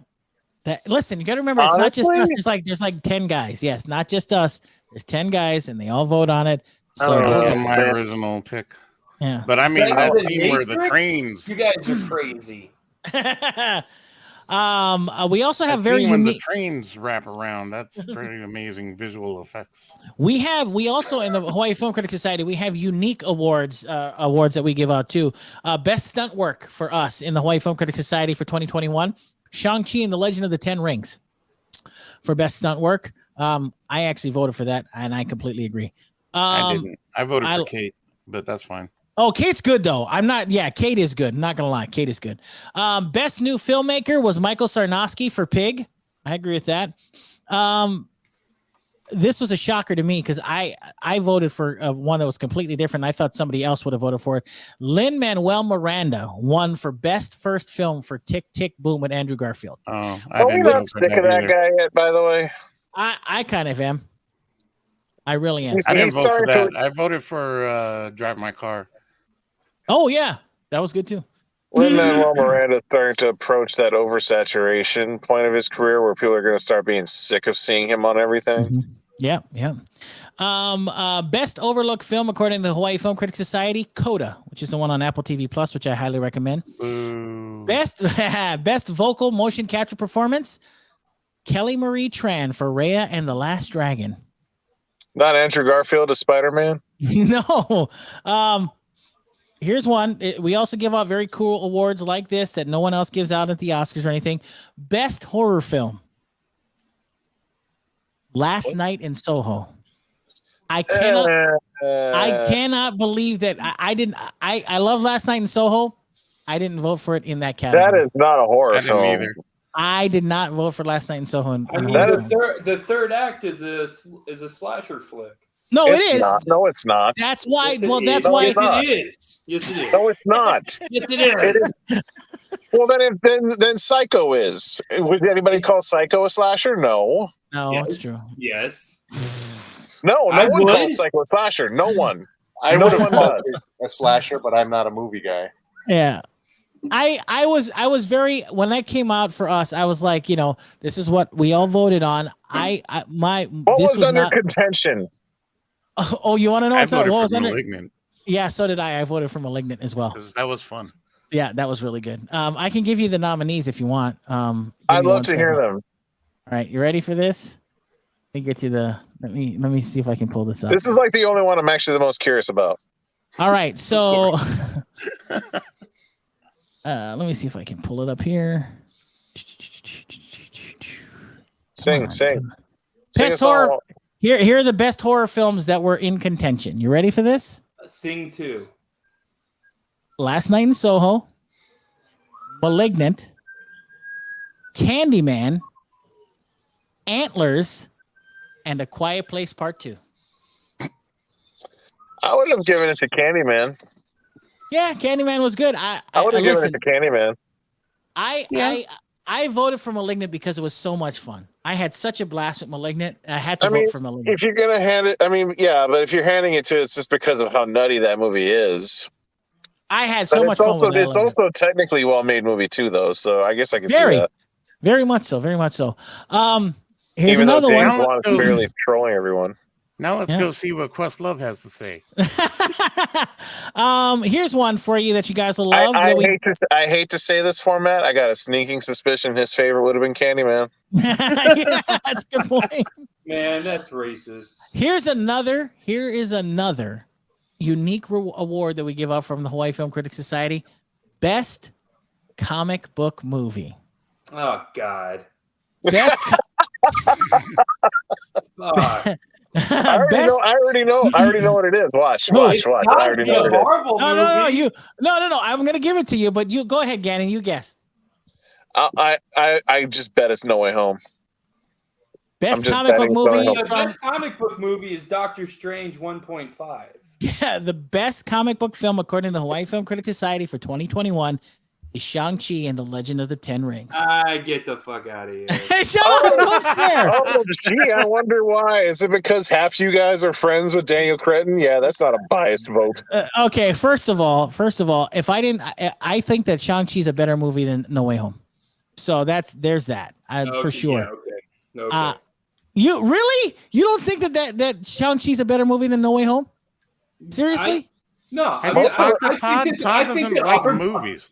All Marvel movies are the same. It's just origin story, sequel, and then they throw a whole bunch of stuff at the wall to see what sticks with the third one. I mean, there's no real rhyme or reason to them. Wow. I appreciate what that movie was. I think that it was good. It was a great. Let me give you who the contenders were in the comic book. It was like 7 Marvel films, and that was it. Okay, shut your mouth. First of all, Black Widow. Second, Shang-Chi. Third, Spider-Man No Way Home. Fourth, The Suicide Squad. And fifth, the one I voted for, Zack Snyder's Justice League. Did you really vote for Zack Snyder's Justice League? Really? I did. Did it matter if these things were in theaters in order to vote for, or it decided to be a film? So Zack Snyder's Justice League, because best comic book film is the majority of ours are based on that. Justice League. I'm surprised the Eternals didn't make the list. Zack Snyder's Justice League actually ran a limited run in theaters, so that's why we could vote. Did it really? I didn't know about that. Yeah, it did. It was very limited though. It wasn't long at all, so that's why we were able to vote. I voted for Zack Snyder's Justice League because I thought that was the superior film above all. So I voted for that. Yeah. Did you tell Cretton that? I won't. Best. You don't have to. He obviously is listening. Best. Another unique award we give out at the Hawaii Film Critics Society. Best titties. Best sci-fi film. All right, best sci-fi film. Now, isn't there a best sci-fi film in some award show? Or am I just let me thinking give about you TV? let me give you the contenders. Okay, here we go. The format knows, and here are the contenders that we were given. That we I remember voted on. Matrix is in this list. The Matrix Resurrections was the contender. Free Guy was a contender. A Quiet Place Part 2 was a contender. Reminiscence was a contender. And Dune was a contender. Were there really no sci-fi movies this year? Because a couple of those aren't. No, well, to be fair, all of the Free Guy is kind of a sci-fi film. How is Free Guy a sci-fi film? Well, look. How's that a sci-fi film? It's a sci-fi. Go watch it Is again. Super Mario Brothers the movie a sci-fi film then? Kind of. They put under sci-fi. They put under sci-fi when you look at it on IMDb. It's a sci-fi film. Well, it's hanging by a razor thin edge to be sci-fi. According to the Hawaii Film Critics Society, the best sci-fi film of 2021 belongs to Dune. I feel like you guys threw all those other movies in there just to make Dune the winner. No, not even close. I wish that was the case. I voted for Free Guy. Were there really that few sci-fi films this year? Because that just, again, Quiet Place is a hard sell as a sci-fi film to me. Yeah, it's true. It's true. Alien. Last but not least, our favorite award that we always give out, worst film of the year. Matrix Resurrections. Here we go. I am going to give you the list of the contenders for worst film of the year. I hope you guys are ready. All right. Let me. Did I say it already? Well, I can't tell you. Worst films of the year contenders go to Shang-Chi, Coming to America, Don't Breathe 2, The Matrix Resurrections, Venom, Let There Be Carnage, and Space Jam: A New Legacy. I really feel, okay. Before you finish, I feel like putting Don't Breathe 2 in there is really mean. Listen, why? Because it's not a sci-fi film. I don't vote. I say that because it's such low-hanging fruit to throw in there with those other movies. Like, for starters, it wasn't a hit. Everybody forgot it even came out this last year, and you're throwing it in the mix with Coming to America, like all these bigger movies that everybody did go see. So it feels like you guys just kind of threw in there just to pick on it. Oh, no, guess who's in the chat, ladies and gentlemen? Aron, another member of the Hawaii Film Critics Society. That. Well, I didn't know that. Winston Duke is Umbaku, number one. According to Aron, he voted for Antlers, and which I finally got to see. Oh, good. And best sci-fi film should have been Reminiscence, according to Aron. No, it shouldn't have. Does he love Hugh Jackman? We know. Worst film of the year, ladies and gentlemen. Unfortunately, I don't have a drum roll. Is Space Jam: A New Legacy. Worst film of the year. Product placement of the movie. Yeah. So that was pretty much our list. You can check it out at NERDWatch at facebook.com/NERDWatch. You can check out highfilmcriticsociety.org for our picks as well. By the way, yeah. Don't Breathe 2 is not that bad. No, Don't Breathe. You're discounting the fact that it's not just me, Aron, and Phormat. There are a ton of guys out there that are in the Hawaii Film Critics Society that also vote. Well, no, I'm just trying to make a case. So what happens is that everybody's given how it kind of works is that people kind of list their how most of these work. People give a list of what they think are the best and worst films of the year, kind of thing. Best actress, best actor, all this other stuff. Worst film of the year. This is what you think was worst, and everybody votes on it. It's a voting thing. Yeah, but how do you guys come up with the initial list? That's what I'm trying to tell you. We vote on the initial list, so everybody has their own ideas going in. So shut up. So essentially, everybody's on their own. So then they just count the votes of how many times somebody voted for Don't Breathe 2, and if that makes the list, that makes the list of nominees. And then once that list is made of all the nominees, then we vote again on who the winner should be. Or loser, for that matter. That's how it works. So, shut up. Such an idiot. So the two-time voting situation, we have to vote twice for this. Yeah, we yes, thank you, Phormat. We do. Because there's a nominee vote, and then there's a vote for who the winners are because they have to consolidate all the votes. Yeah. It's not like every individual person. I think. Let me stop you right there, Greg. I think from just listening to Todd's tone of voice, he is going to become the Mark Lindell of the Hawaiian Film Critics Society. Sounds I about said right. Mark Lindell. I meant Mike Lindell. Sorry, Mike Lindell. He's going to demand a recount. He's going to say that there's voter fraud. He's going to say the Chinese hacked it. Do you have any pillows that you're willing to sell over there at your place there, Todd? I've got a few cushions. Yeah. Anyway. He's got a couch over there. I've been on it. I bet he does. It's a casting couch. Now, before I move on to new releases for this week, I do want to let everyone know that in the next month is kind of a big month because we're getting, ironically enough, if you're a gamer, I just want you guys to know next month is a big month for gaming, ironically for February. We're getting some new releases. We're getting which we'll talk about. I'll be playing some of them. I think we're getting Elden Ring. We're getting Call of Duty 26. We're getting Horizon Zero Dawn, Forbidden Wilds. We're getting a bunch of we're getting Dying Light 2. We're getting a bunch of games. So Metal Gear Solid 15. There's only been 4, and they get wackier the longer they go on. It's pretty crazy. Hasn't been 5. Oh, that's right, 5. You're right. It has been 5. Bingo. Metal Gear Solid 5. That was the last one. That's how forgettable. I know that. That's how forgettable the last one was. You couldn't even say forgettable. Man, Greg, you really know your stuff. I do. I try. Oh man, I try. M'Baku. Yeah, the same guy that didn't know when movies were playing at the theater he worked at. Shut your mouth. Shut your mouth. Now, boys and girls, time to check in to find out what's new this week in the world of the world of Blu-rays this week.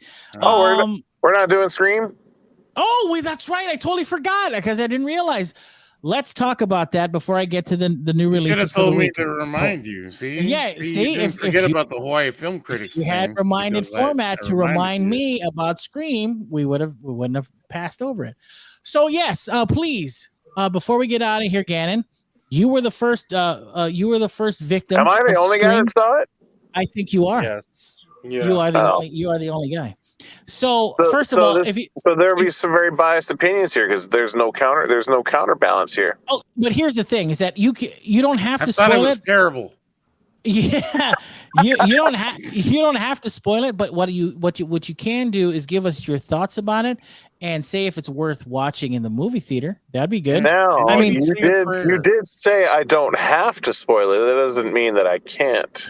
That's correct. You are more than welcome to spoil it if you feel so compelled to. Remember, I mean, spoil it for you are in some interesting territory because Scream is the film that knocked Spider-Man No Way Home off of its number one. Okay, but it knocked Spider-Man off the top position a whole month after the movie's been out. So all it needed to do was be a hit movie, not that big of a movie, honestly.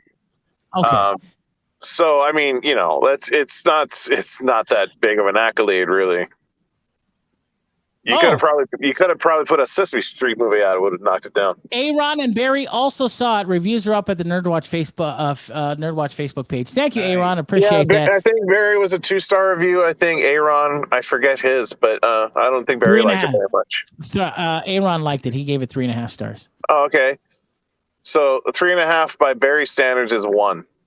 No. To be fair, a 2.5 by Barry is actually a pretty good score. Phormat knows that, Aron knows that, and I know that. It's actually not a bad score for. Yeah, exactly. We've never met him. So walking into this Scream, it's been a while since we've seen Scream, right? It's been a while. Yeah. What were your thoughts? Number one, I'm interested to know. There's a couple of things I'm interested to know. Number one, the lead actress who is who the lead in this film is the lead that was Melissa in Barrera. Melissa Barrera. She made her big film debut Melissa in McCartney. In the Heights, the film that was directed by, ironically enough, Lin-Manuel Miranda, was the musical. Again, the guy that we have to be getting sick of by now. Right. So my question is this: number one, was she good? A good fit for this role? Was she good in it? And number two, what I want to know, where are we in the universe of Scream from 4 to now? That's what I want to know.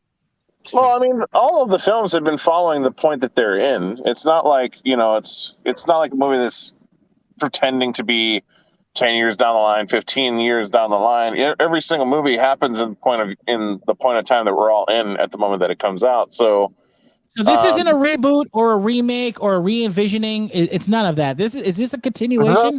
Well, what the directors are doing with this movie, and it's kind of clear almost from the jump, is that they did what the fourth one should have done. I still cannot wrap my head around people that love the fourth one, because for me, there's just not enough meat on the bone for 4 that makes it that's so great. Like, everybody talks about how great 4 is, and I just don't see it. I don't get it.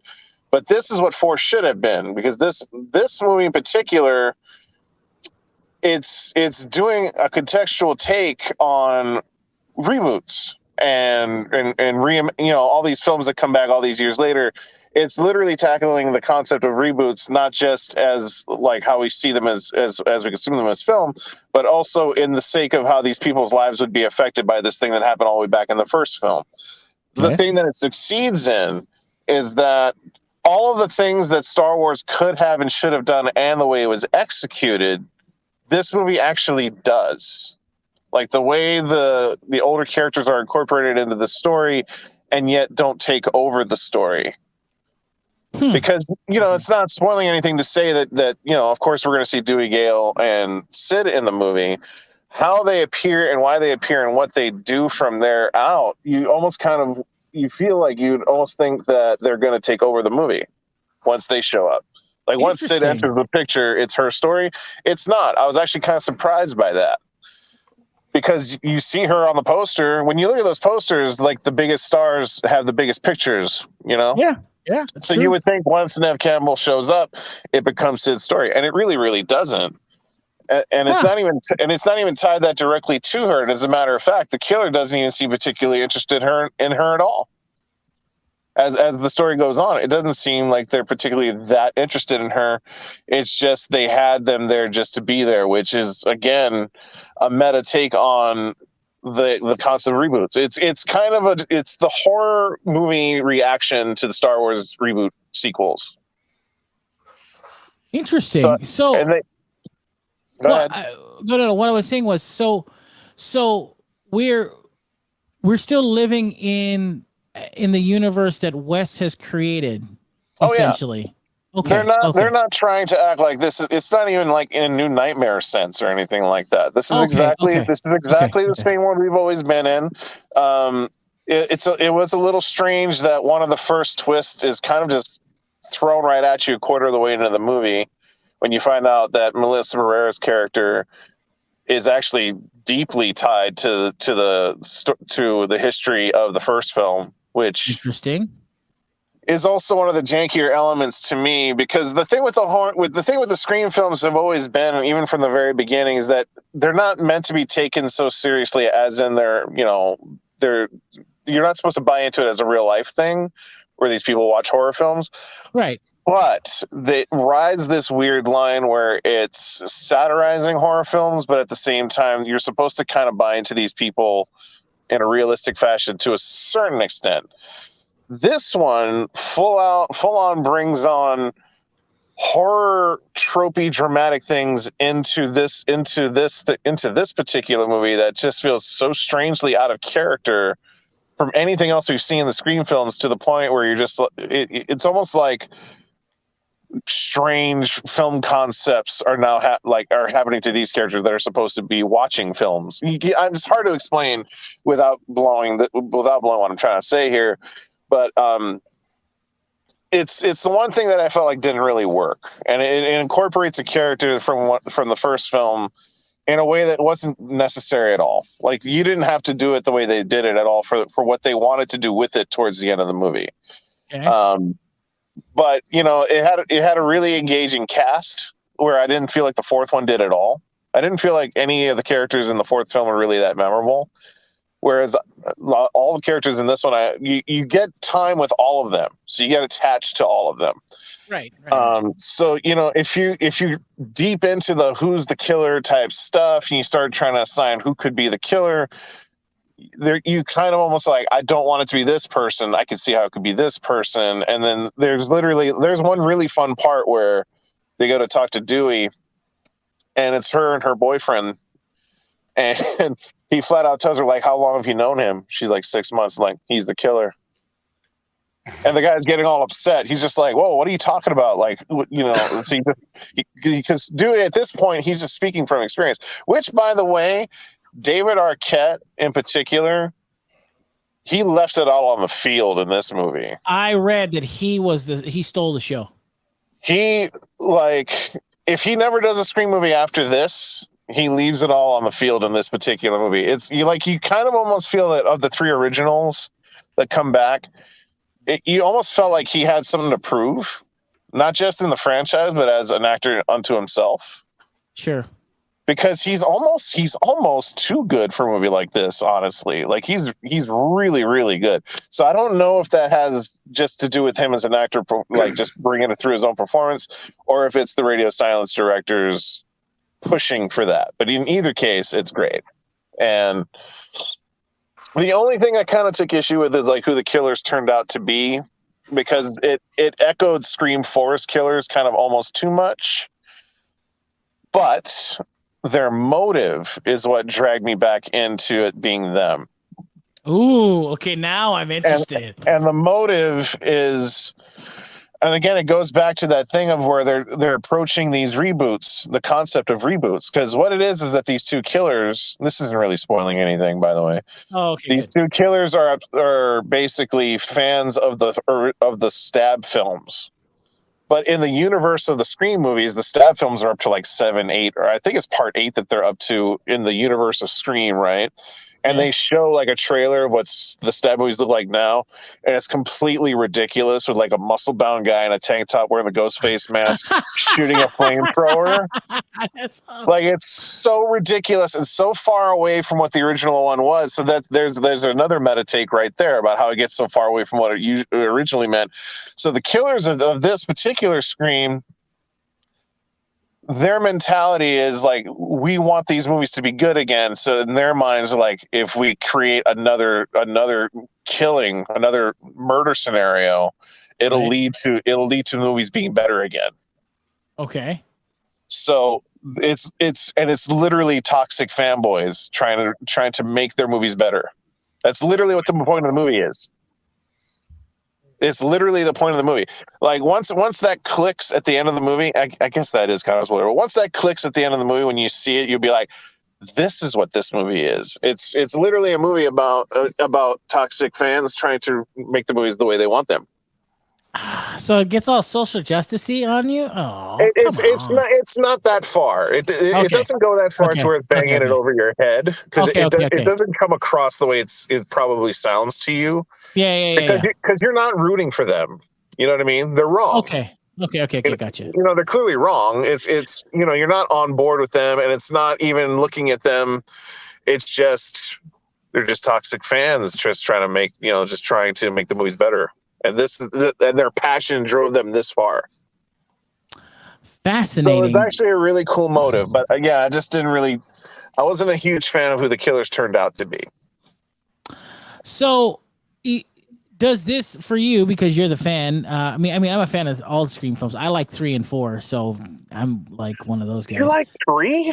I did. Who the hell likes 3? I know. I like 3. I enjoyed it. My question is that does two questions. Number one, does this fit into, do you think it fits into the Scream quadrilogy, as it were? Or, excuse me, does it fit into the Scream film franchise? Number one. Number two, does this give Scream new life? in 2022. Absolutely.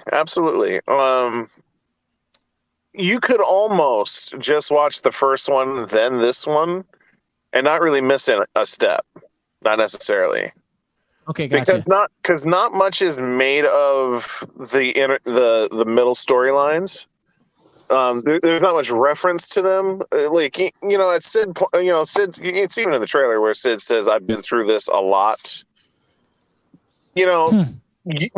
Being the fans that have seen the other movies, you know what she's talking about, but they don't really nothing in this story ties at all to what happens in 2, 3, and 4, except for the fact that Sid's been through this a bunch. Because again, this movie's not her story anymore. Right. And the movie makes it a point that she does re-enter the story, but it's not her story anymore. And I thought that was actually the bravest thing they could have done with the movie, because you want it to be Sid's story as a fan of the Scream movies, but what they're trying to do is they're trying to make a Scream movie that doesn't need Sid in it. And they succeed, because once they brought her in, she gets some cool stuff to do. And again, her story doesn't take over. And you kind of almost want it to, but it doesn't. And yet you're kind of like, oh, I don't need to have her in this movie. Huh, and maybe I'm the only one that felt that out of it. But like, once she entered the movie, I'm like, I was glad to see her. But then I had to kind of step back and be like, oh, this still isn't even really about her. She's just here, but not in a cameo kind of way. Just she re-entered the story because of what's happening, but it's not about her. So it's kind of, I thought it was a really well done touch that I don't think most people would get. Huh. So ultimately, I mean, it is, you would think, as we know, the pandemic has changed a lot of things, right? As far as, and they made this during the pandemic. Right. And we know the pandemic has changed a lot of things. And what my point is that normally if it were normal times, January is the dumping ground for crap movies, right? That's normally but has that been true in the last few years? I feel like even before the pandemic, the release strategies have changed over the years. I agree with that, but January still is the veritable dumping ground of things that aren't going to make money. So in my estimation, is this movie almost too good for January?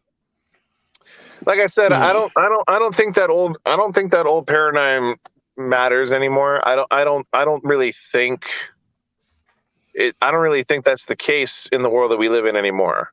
Interesting. Okay. Because we live in a world where just to keep people's attention spans going, there's constantly new content, new something or other. So the difference of whether or not it's January or it's February or it's March, I don't think necessarily applies anymore. I really don't, Greg. Like, I know that used to be the case, and it maybe to a certain extent still kind of is, but for the actual consumer of these things, for the people that actually go to these things, if you market something well enough and people are interested, they'll go, and it doesn't even occur to them what month it is. Like, the casual people don't get that January is a dumping ground. True. I mean, most the people studios would treat it that way. Hardcore people like us would know it that way, but the casual people the people that really make the money for these things, they don't really give a crap that it's January or not.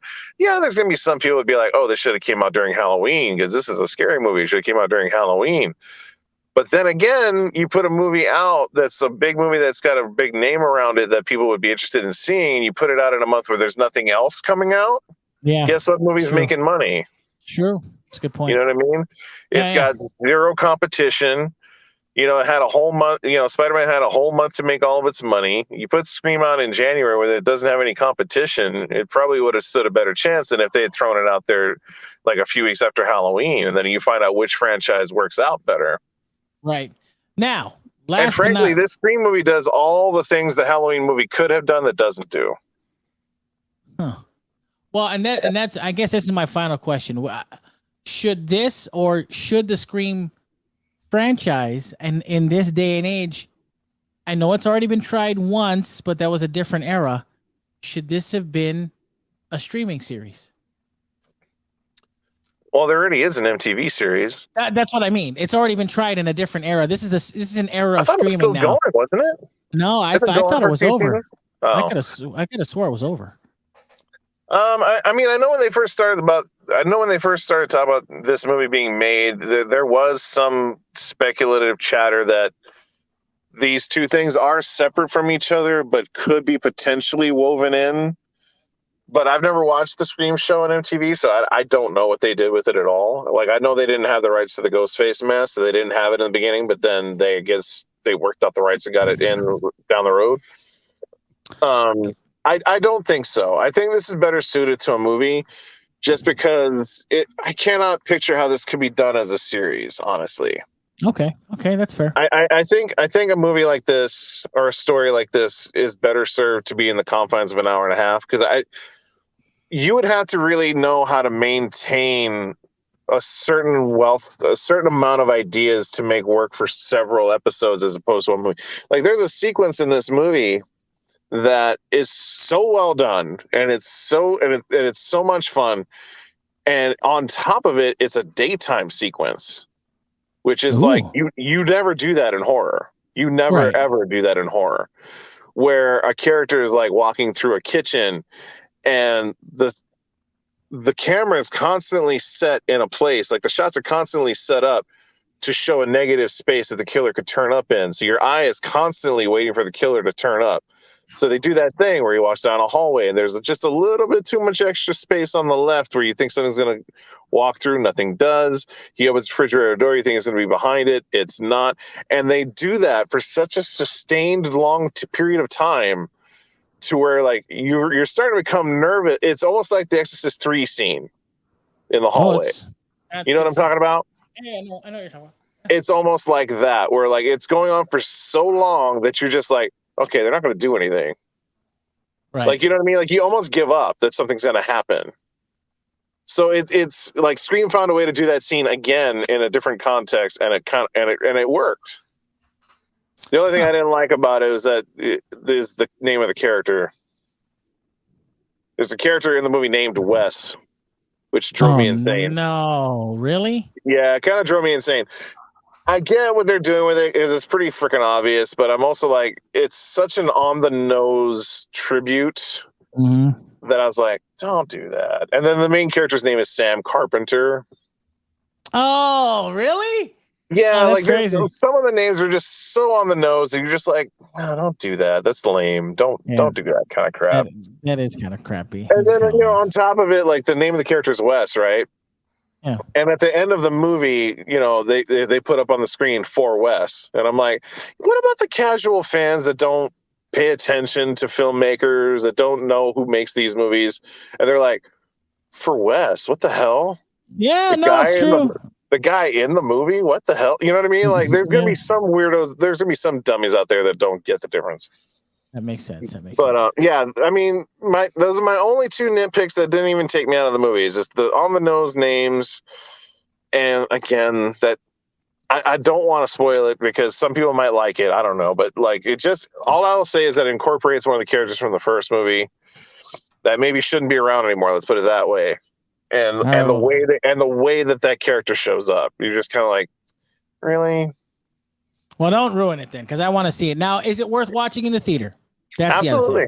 Okay. Absolutely. I would not. I mean, if it's outside of your comfort level, if you're worried about Omicron, then don't go. Wait till it hits streaming or whatever. But I think it's definitely the kind of movie you should see on an opening night with a crowd of people if you're comfortable doing that. It's a movie that is like a big kind of crowd participation kind of movie. It's better with that participation. Is that what you're saying? Well, yeah, because that nervousness in watching a horror film is infectious. Like, even if you're not actually feeling it yourself, you can kind of feel it in the audience with it building. Even if you yourself are not on that anticipation level of a scare, somehow the rest of the audience it's an infectious thing where you can just kind of feel it with everybody else. And that's one of the things that's good about seeing movies in theaters. Yeah, where the experience becomes infectious. I agree with that 100%. Well, I'm glad to know that this is it's good enough to watch in the movie theater. I'm glad it fits alongside Scream. There's also a very good reason why it's called Scream and not Scream 5 or Scream Awakening or something else. Oh. Yeah, there's actually a very good reason why it's called Scream. And it goes back to what the point of the movie is. Oh, cool. Okay, good. I'm glad. But for all intents and purposes, it's still the 5th movie in the series. Yeah, it's definitely 5 cream. Gotcha. So that actually makes sense. Well, so I like that. I like the fact that you can watch the first Scream and then just watch this one. I like that. That's kind of cool. You want to know the most fascinating thing about it is? What's that? The first kill isn't a kill. All right. Well, don't ruin it now for me. Now I'm even more excited. Oh, it doesn't ruin it. It doesn't ruin anything, actually. The killer attacks somebody at the beginning of the movie, and they don't die. Okay, that's new. The first cut is the deepest. And on top of it, this particular Ghostface is far more vicious than Ghostface has been in the other ones. Ooh, I like. So much more vicious. I like. Hey, Todd, make sure you add that phrase into the comic, okay? Somewhere in the last issue of Kukui Project, make sure you add the first cut is the deepest. All right. So make sure you add that. You're not going to do that, Greg. Oh, damn it.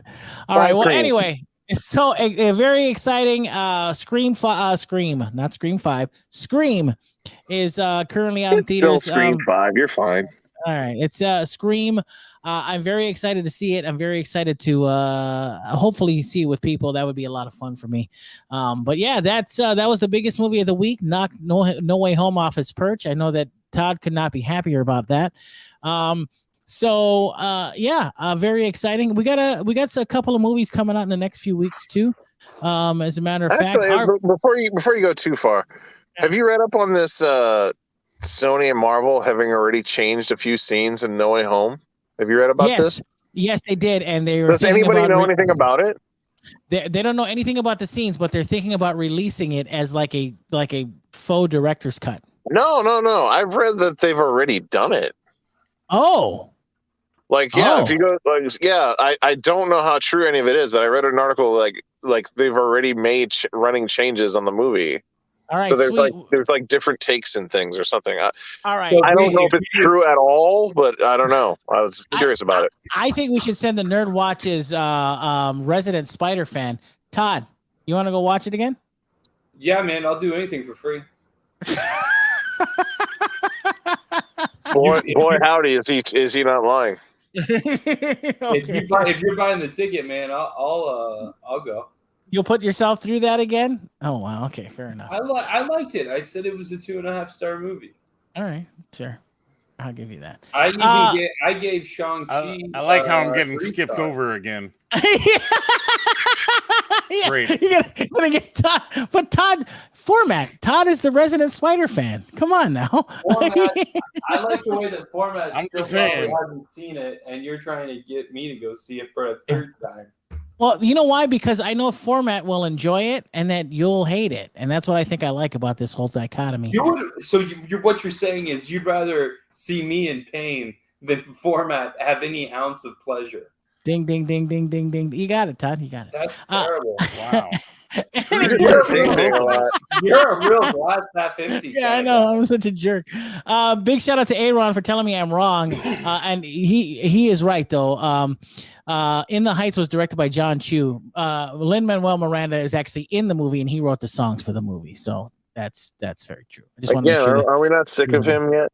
Yeah, we're sick of him. Yeah, I agree. We're wait till he does Rambo 6. Oh yeah. Oh. Lin-Manuel Miranda's Rambo 6. What's that Phormat? Well, the whole idea of him directing for the first time, Tick Tick Boom, more ticking, more booming. Mm-hmm. They shopped it around. Was like, who do you think would be a good director for this?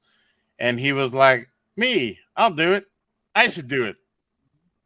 Like, who thinks like that? Hey, you gotta give him credit because, to be honest, Tick Tick Boom, which is currently on Netflix, is actually pretty good. I'm not gonna lie, it's actually pretty good. I mean, in all fairness, he knows exactly what kind of clout he has at this point. If he would not have pulled that move early in his career. No, you're right. He wouldn't have. I've seen a few like interviews with Andrew Garfield when he's talking about that, and he's like, it's like Lin-Manuel Miranda has like some synapses missing. Oh, wow, some synapses. Like he just automatically put himself in the director's seat. It was like, yeah, I'll do it. I like it. Maybe he's got Asperger's or something. I don't know. It's possible. Like the part of your brain that's supposed to kick in and put social awkwardness in, he doesn't have. Maybe. Could be. Or you heard it here first, guys. Like really supportive parents. That's right. NERDWatch says Lin-Manuel Miranda's office rocker. You heard it here. You heard it here first, guys. Lin-Manuel Miranda has Asperger's.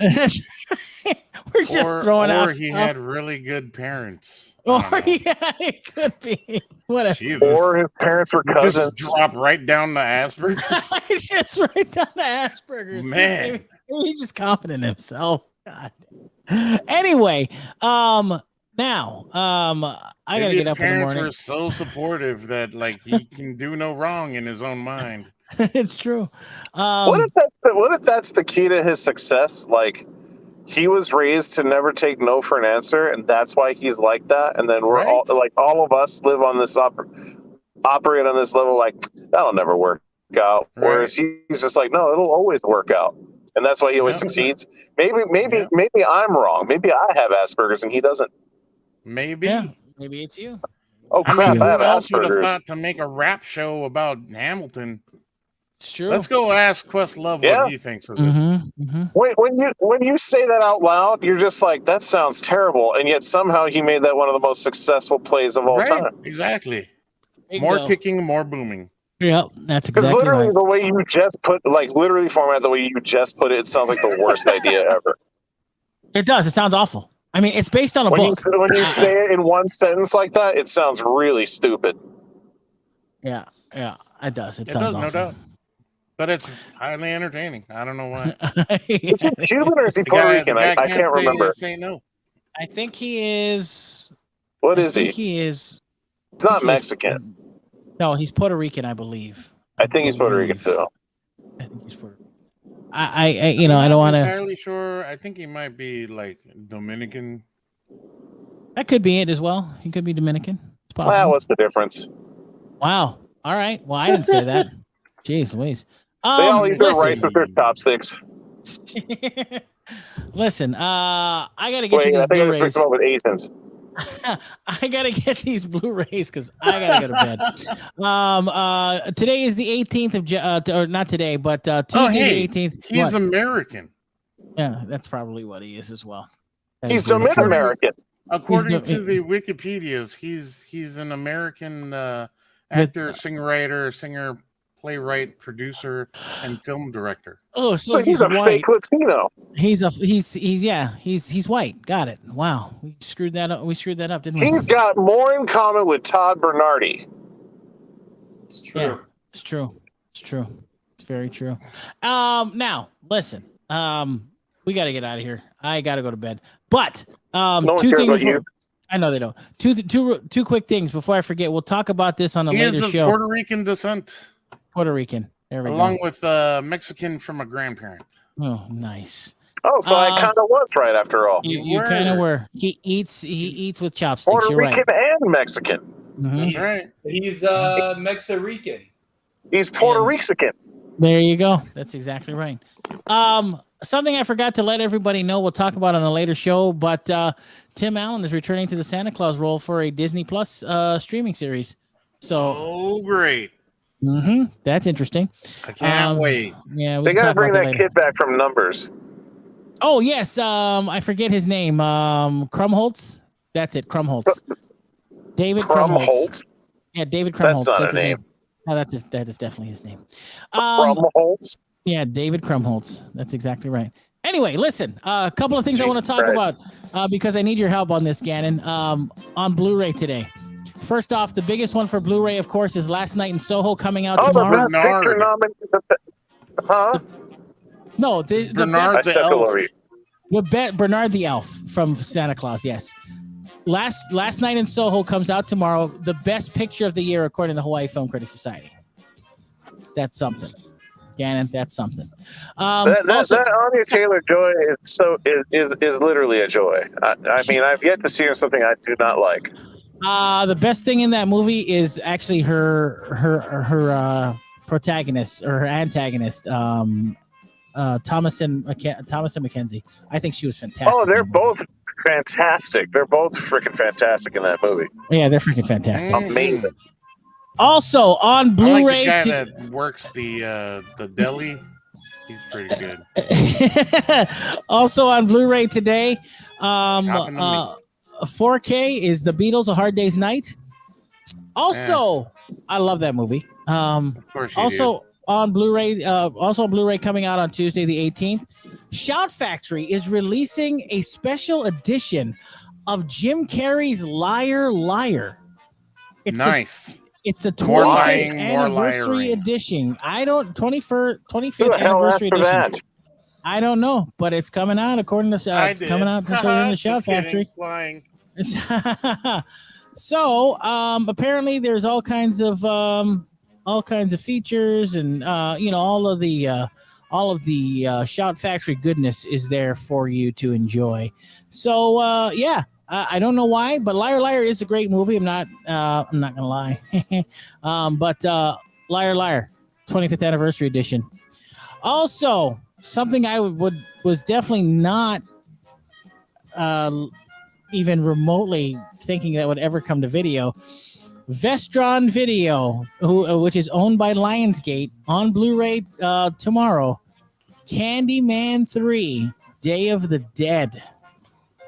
It's part of their collector series. Isn't it Dance of the Dead? No, it says it says Day of the Dead. I'm looking at it right now. It says Day of the Dead. So maybe they're wrong and you're right, but according to this, it says Day of the Dead. So yeah, it's did you know that there's 3 writers on it? And one of those writers is Clive Barker. I did not know that. Tony Todd, of course, returns as Candyman. Huh? Who's one of the writers? Clive Barker.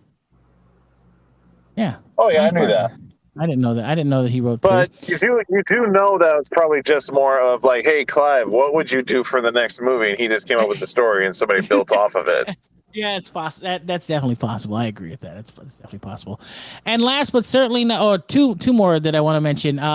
First off, on 4K for the first time, if I'm not mistaken, Akira is out on 4K Blu-ray today or Tuesday, and that's one of the most acclaimed animes ever made from 1988. Akira in 4K finally.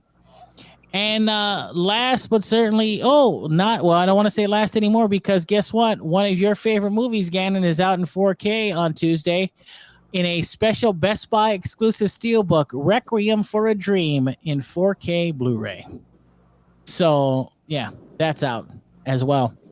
And the last film that I wanted to talk about on Blu-ray today is one of the most disturbing films you'll see this year. It was actually up for, I think it was one of the nominees that was made for best horror film, called Titan. So that is out on Blu-ray today as well from 2021. There he is. He's back. Anyway, yeah, you're back. You missed out that I said that Requiem for a Dream is coming to 4K, one of your favorite movies. Well, wait a minute. Featuring Morbius's Jared Leto. Yes.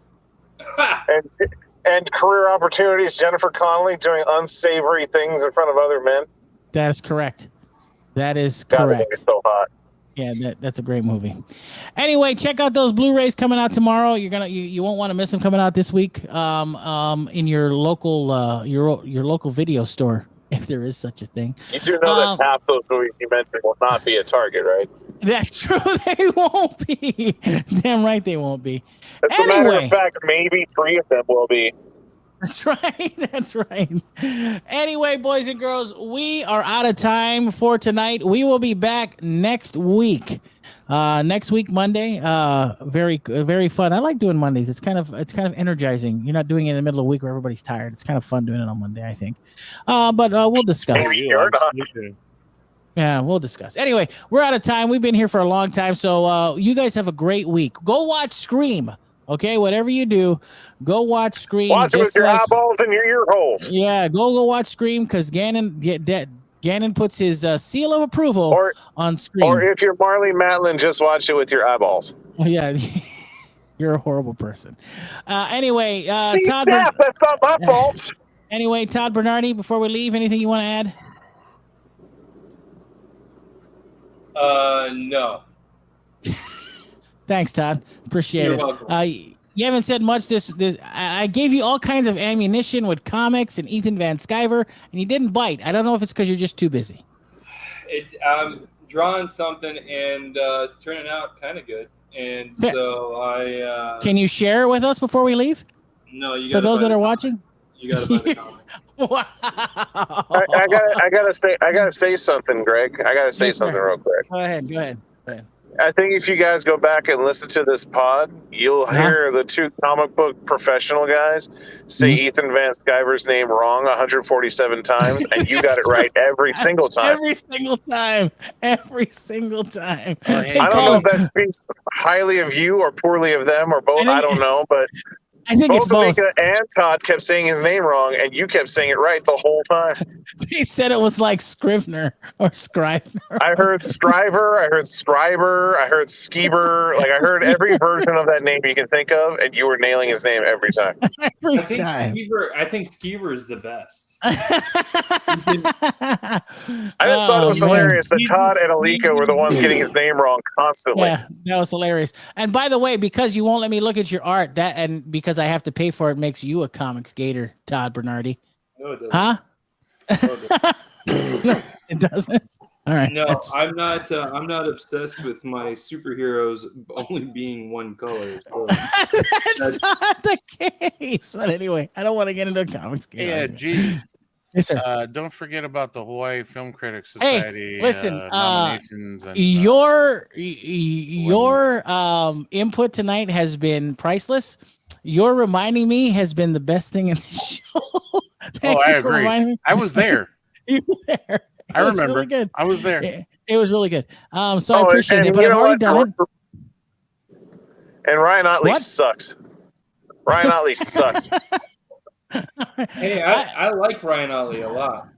All right. Maybe that's the name of the pod. No, God, don't do that. I mean, a clickbait title.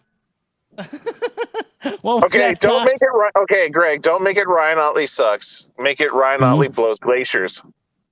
Oh, that's right. It's supposed to be glacial blowjobs or something is what it was going to be, right? No, just put Ryan Otley blows glaciers, and then I'll make everybody want to listen and be like, "What the hell does that mean?" Good point. And then they'll listen to the entire show and get almost nothing out of it. Glacial BJs with Ryan Otley. Could that work? Why is it got to be BJs? Just go blowing glaciers. Okay, all right. Fair enough. I'll see what I can work out. I believe the original term was Arctic blowjob. Arctic blowjob. You're right. It was. Todd, which one do you approve? Do you want Ryan Otley in the title or not at all? I don't think he should be in the title. What I was saying was Ethan Van Sciver sucks. Okay. That guy blows goats. Yeah, but are they Arctic goats? Yeah. And did they ask for it? That's right.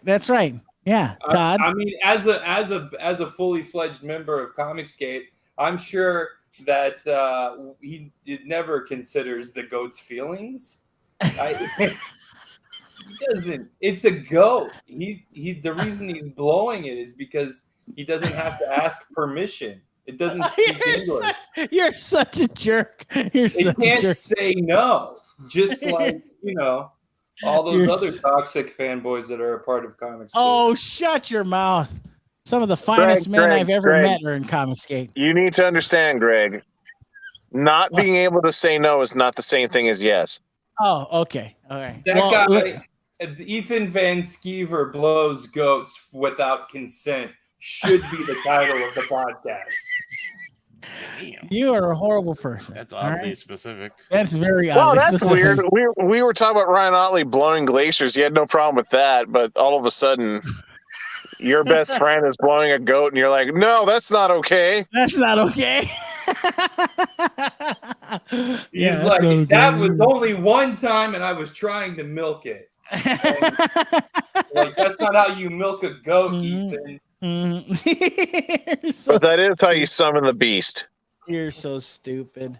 You're dumb. Anyway, Go draw your gay little comic book about a frog.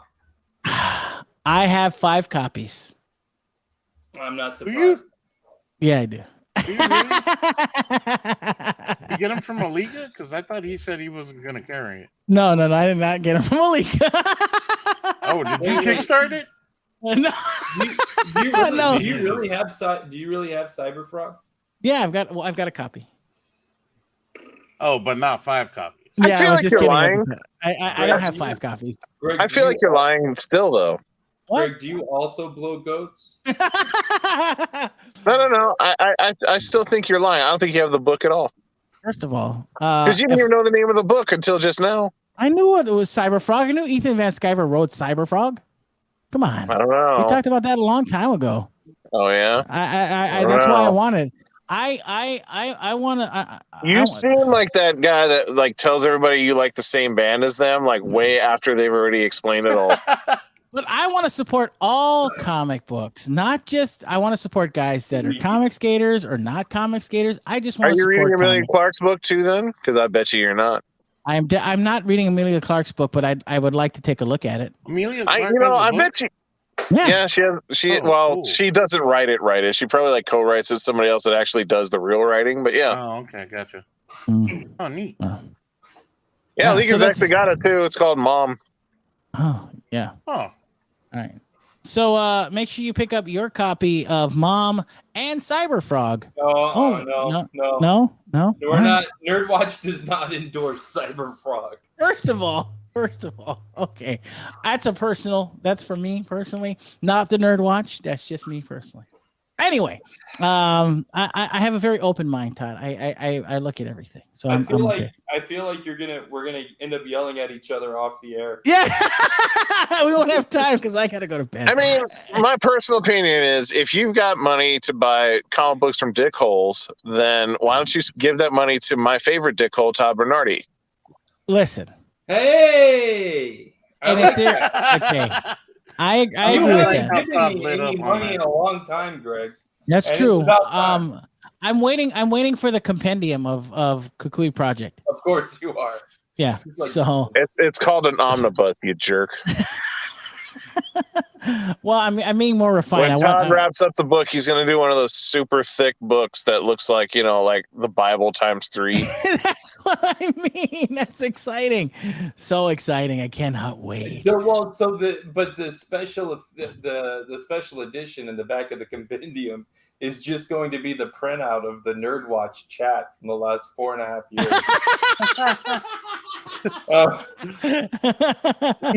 I'm gonna print out the chat. I'm gonna have to get onion paper, like the same paper that they print the Bible on.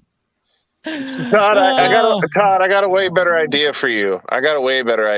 Do you remember how this whole episode started when Alika joined in?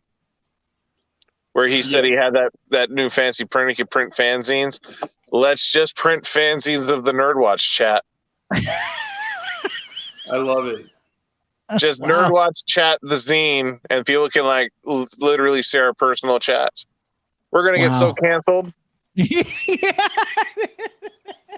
It's over. We're gonna get so canceled. Like we're not even that big or anything, and people would still be like, we can't let these people get popular. Yeah, we can't. We cannot let this show gain any steam. Yeah, These guys are worse. These guys are worse than that guy that does Cyberfrog. Yeah, this is gonna be worse than. Yeah, Todd's trying to get back at us now. That's what it is. Because he knows I like Ethan. That's why. No, he's all upset about it. Anyway, we are out of time, You ladies like and gentlemen. Dixon too, don't you? I like Jeff Dixon. Yes, I do. I mean, I a did. bunch of people will get canceled, but Yeah, it's very not true. me. I'm Guess That's who true. Format's the only one that comes out unscathed. Guess who I like? The that rest of isn't- us, though. Yeah, guess who I like that isn't part of Comicsgate is the exact opposite. And I don't even agree with his politics. I like George Perez. Shocker. I like He's not in George. Comicsgate. No, that's what I said. That's what I'm saying. I'm saying that I like George Perez, and he's not even part of Comicsgate. He's the exact opposite. That's not a hot take. You're a jerk if you don't like George Perez. He's literally a gift. Yeah, that's true. That's when that man passes away, like that would be like the saddest moment in comics in a long time. Wow. Like legit, I'll be sadder about that than I was ever sad about Stan Lee. I'm being just honest. George Perez means more to me than Stan Lee does. Can I ask why? Like, is it like when I think of what a modern superhero looks like, I feel like it all goes back to him. I'm not saying he created that, but when I think of like all of like the strongest images that linger in my mind, it's always his. Oh, cool. Wow. Okay. All right. I'm shocked. Like, he's literally one of the few. I mean, there's not a lot of artists out there that have got the balls or the patience to draw a bajillion fucking characters all in one thing. Oh wait, are we still live? Yeah, we are. Oh, my bad. I thought you cut the show off already. I didn't do the goodbyes yet. I didn't say nothing. But yes, I like George Perez. I think I said fuck earlier. I'm sorry. Okay, well, don't say it again. Because now, fuck, you're right. Yeah, stop it. All Wait, right, oh fuck, did you say? Hey, listen, we're out of time. God, you guys suck. All right, we're out of time. We're out of time. So for Kai, for Gannon, for the very offensive Todd Bernardi, and for Phormat, like, I am G Money. Until next time, peace out. Much love, and most assuredly, always stay nerdy. We'll see you back here in the Nerd Watch next week. Aloha. Fuckles. You guys are idiots.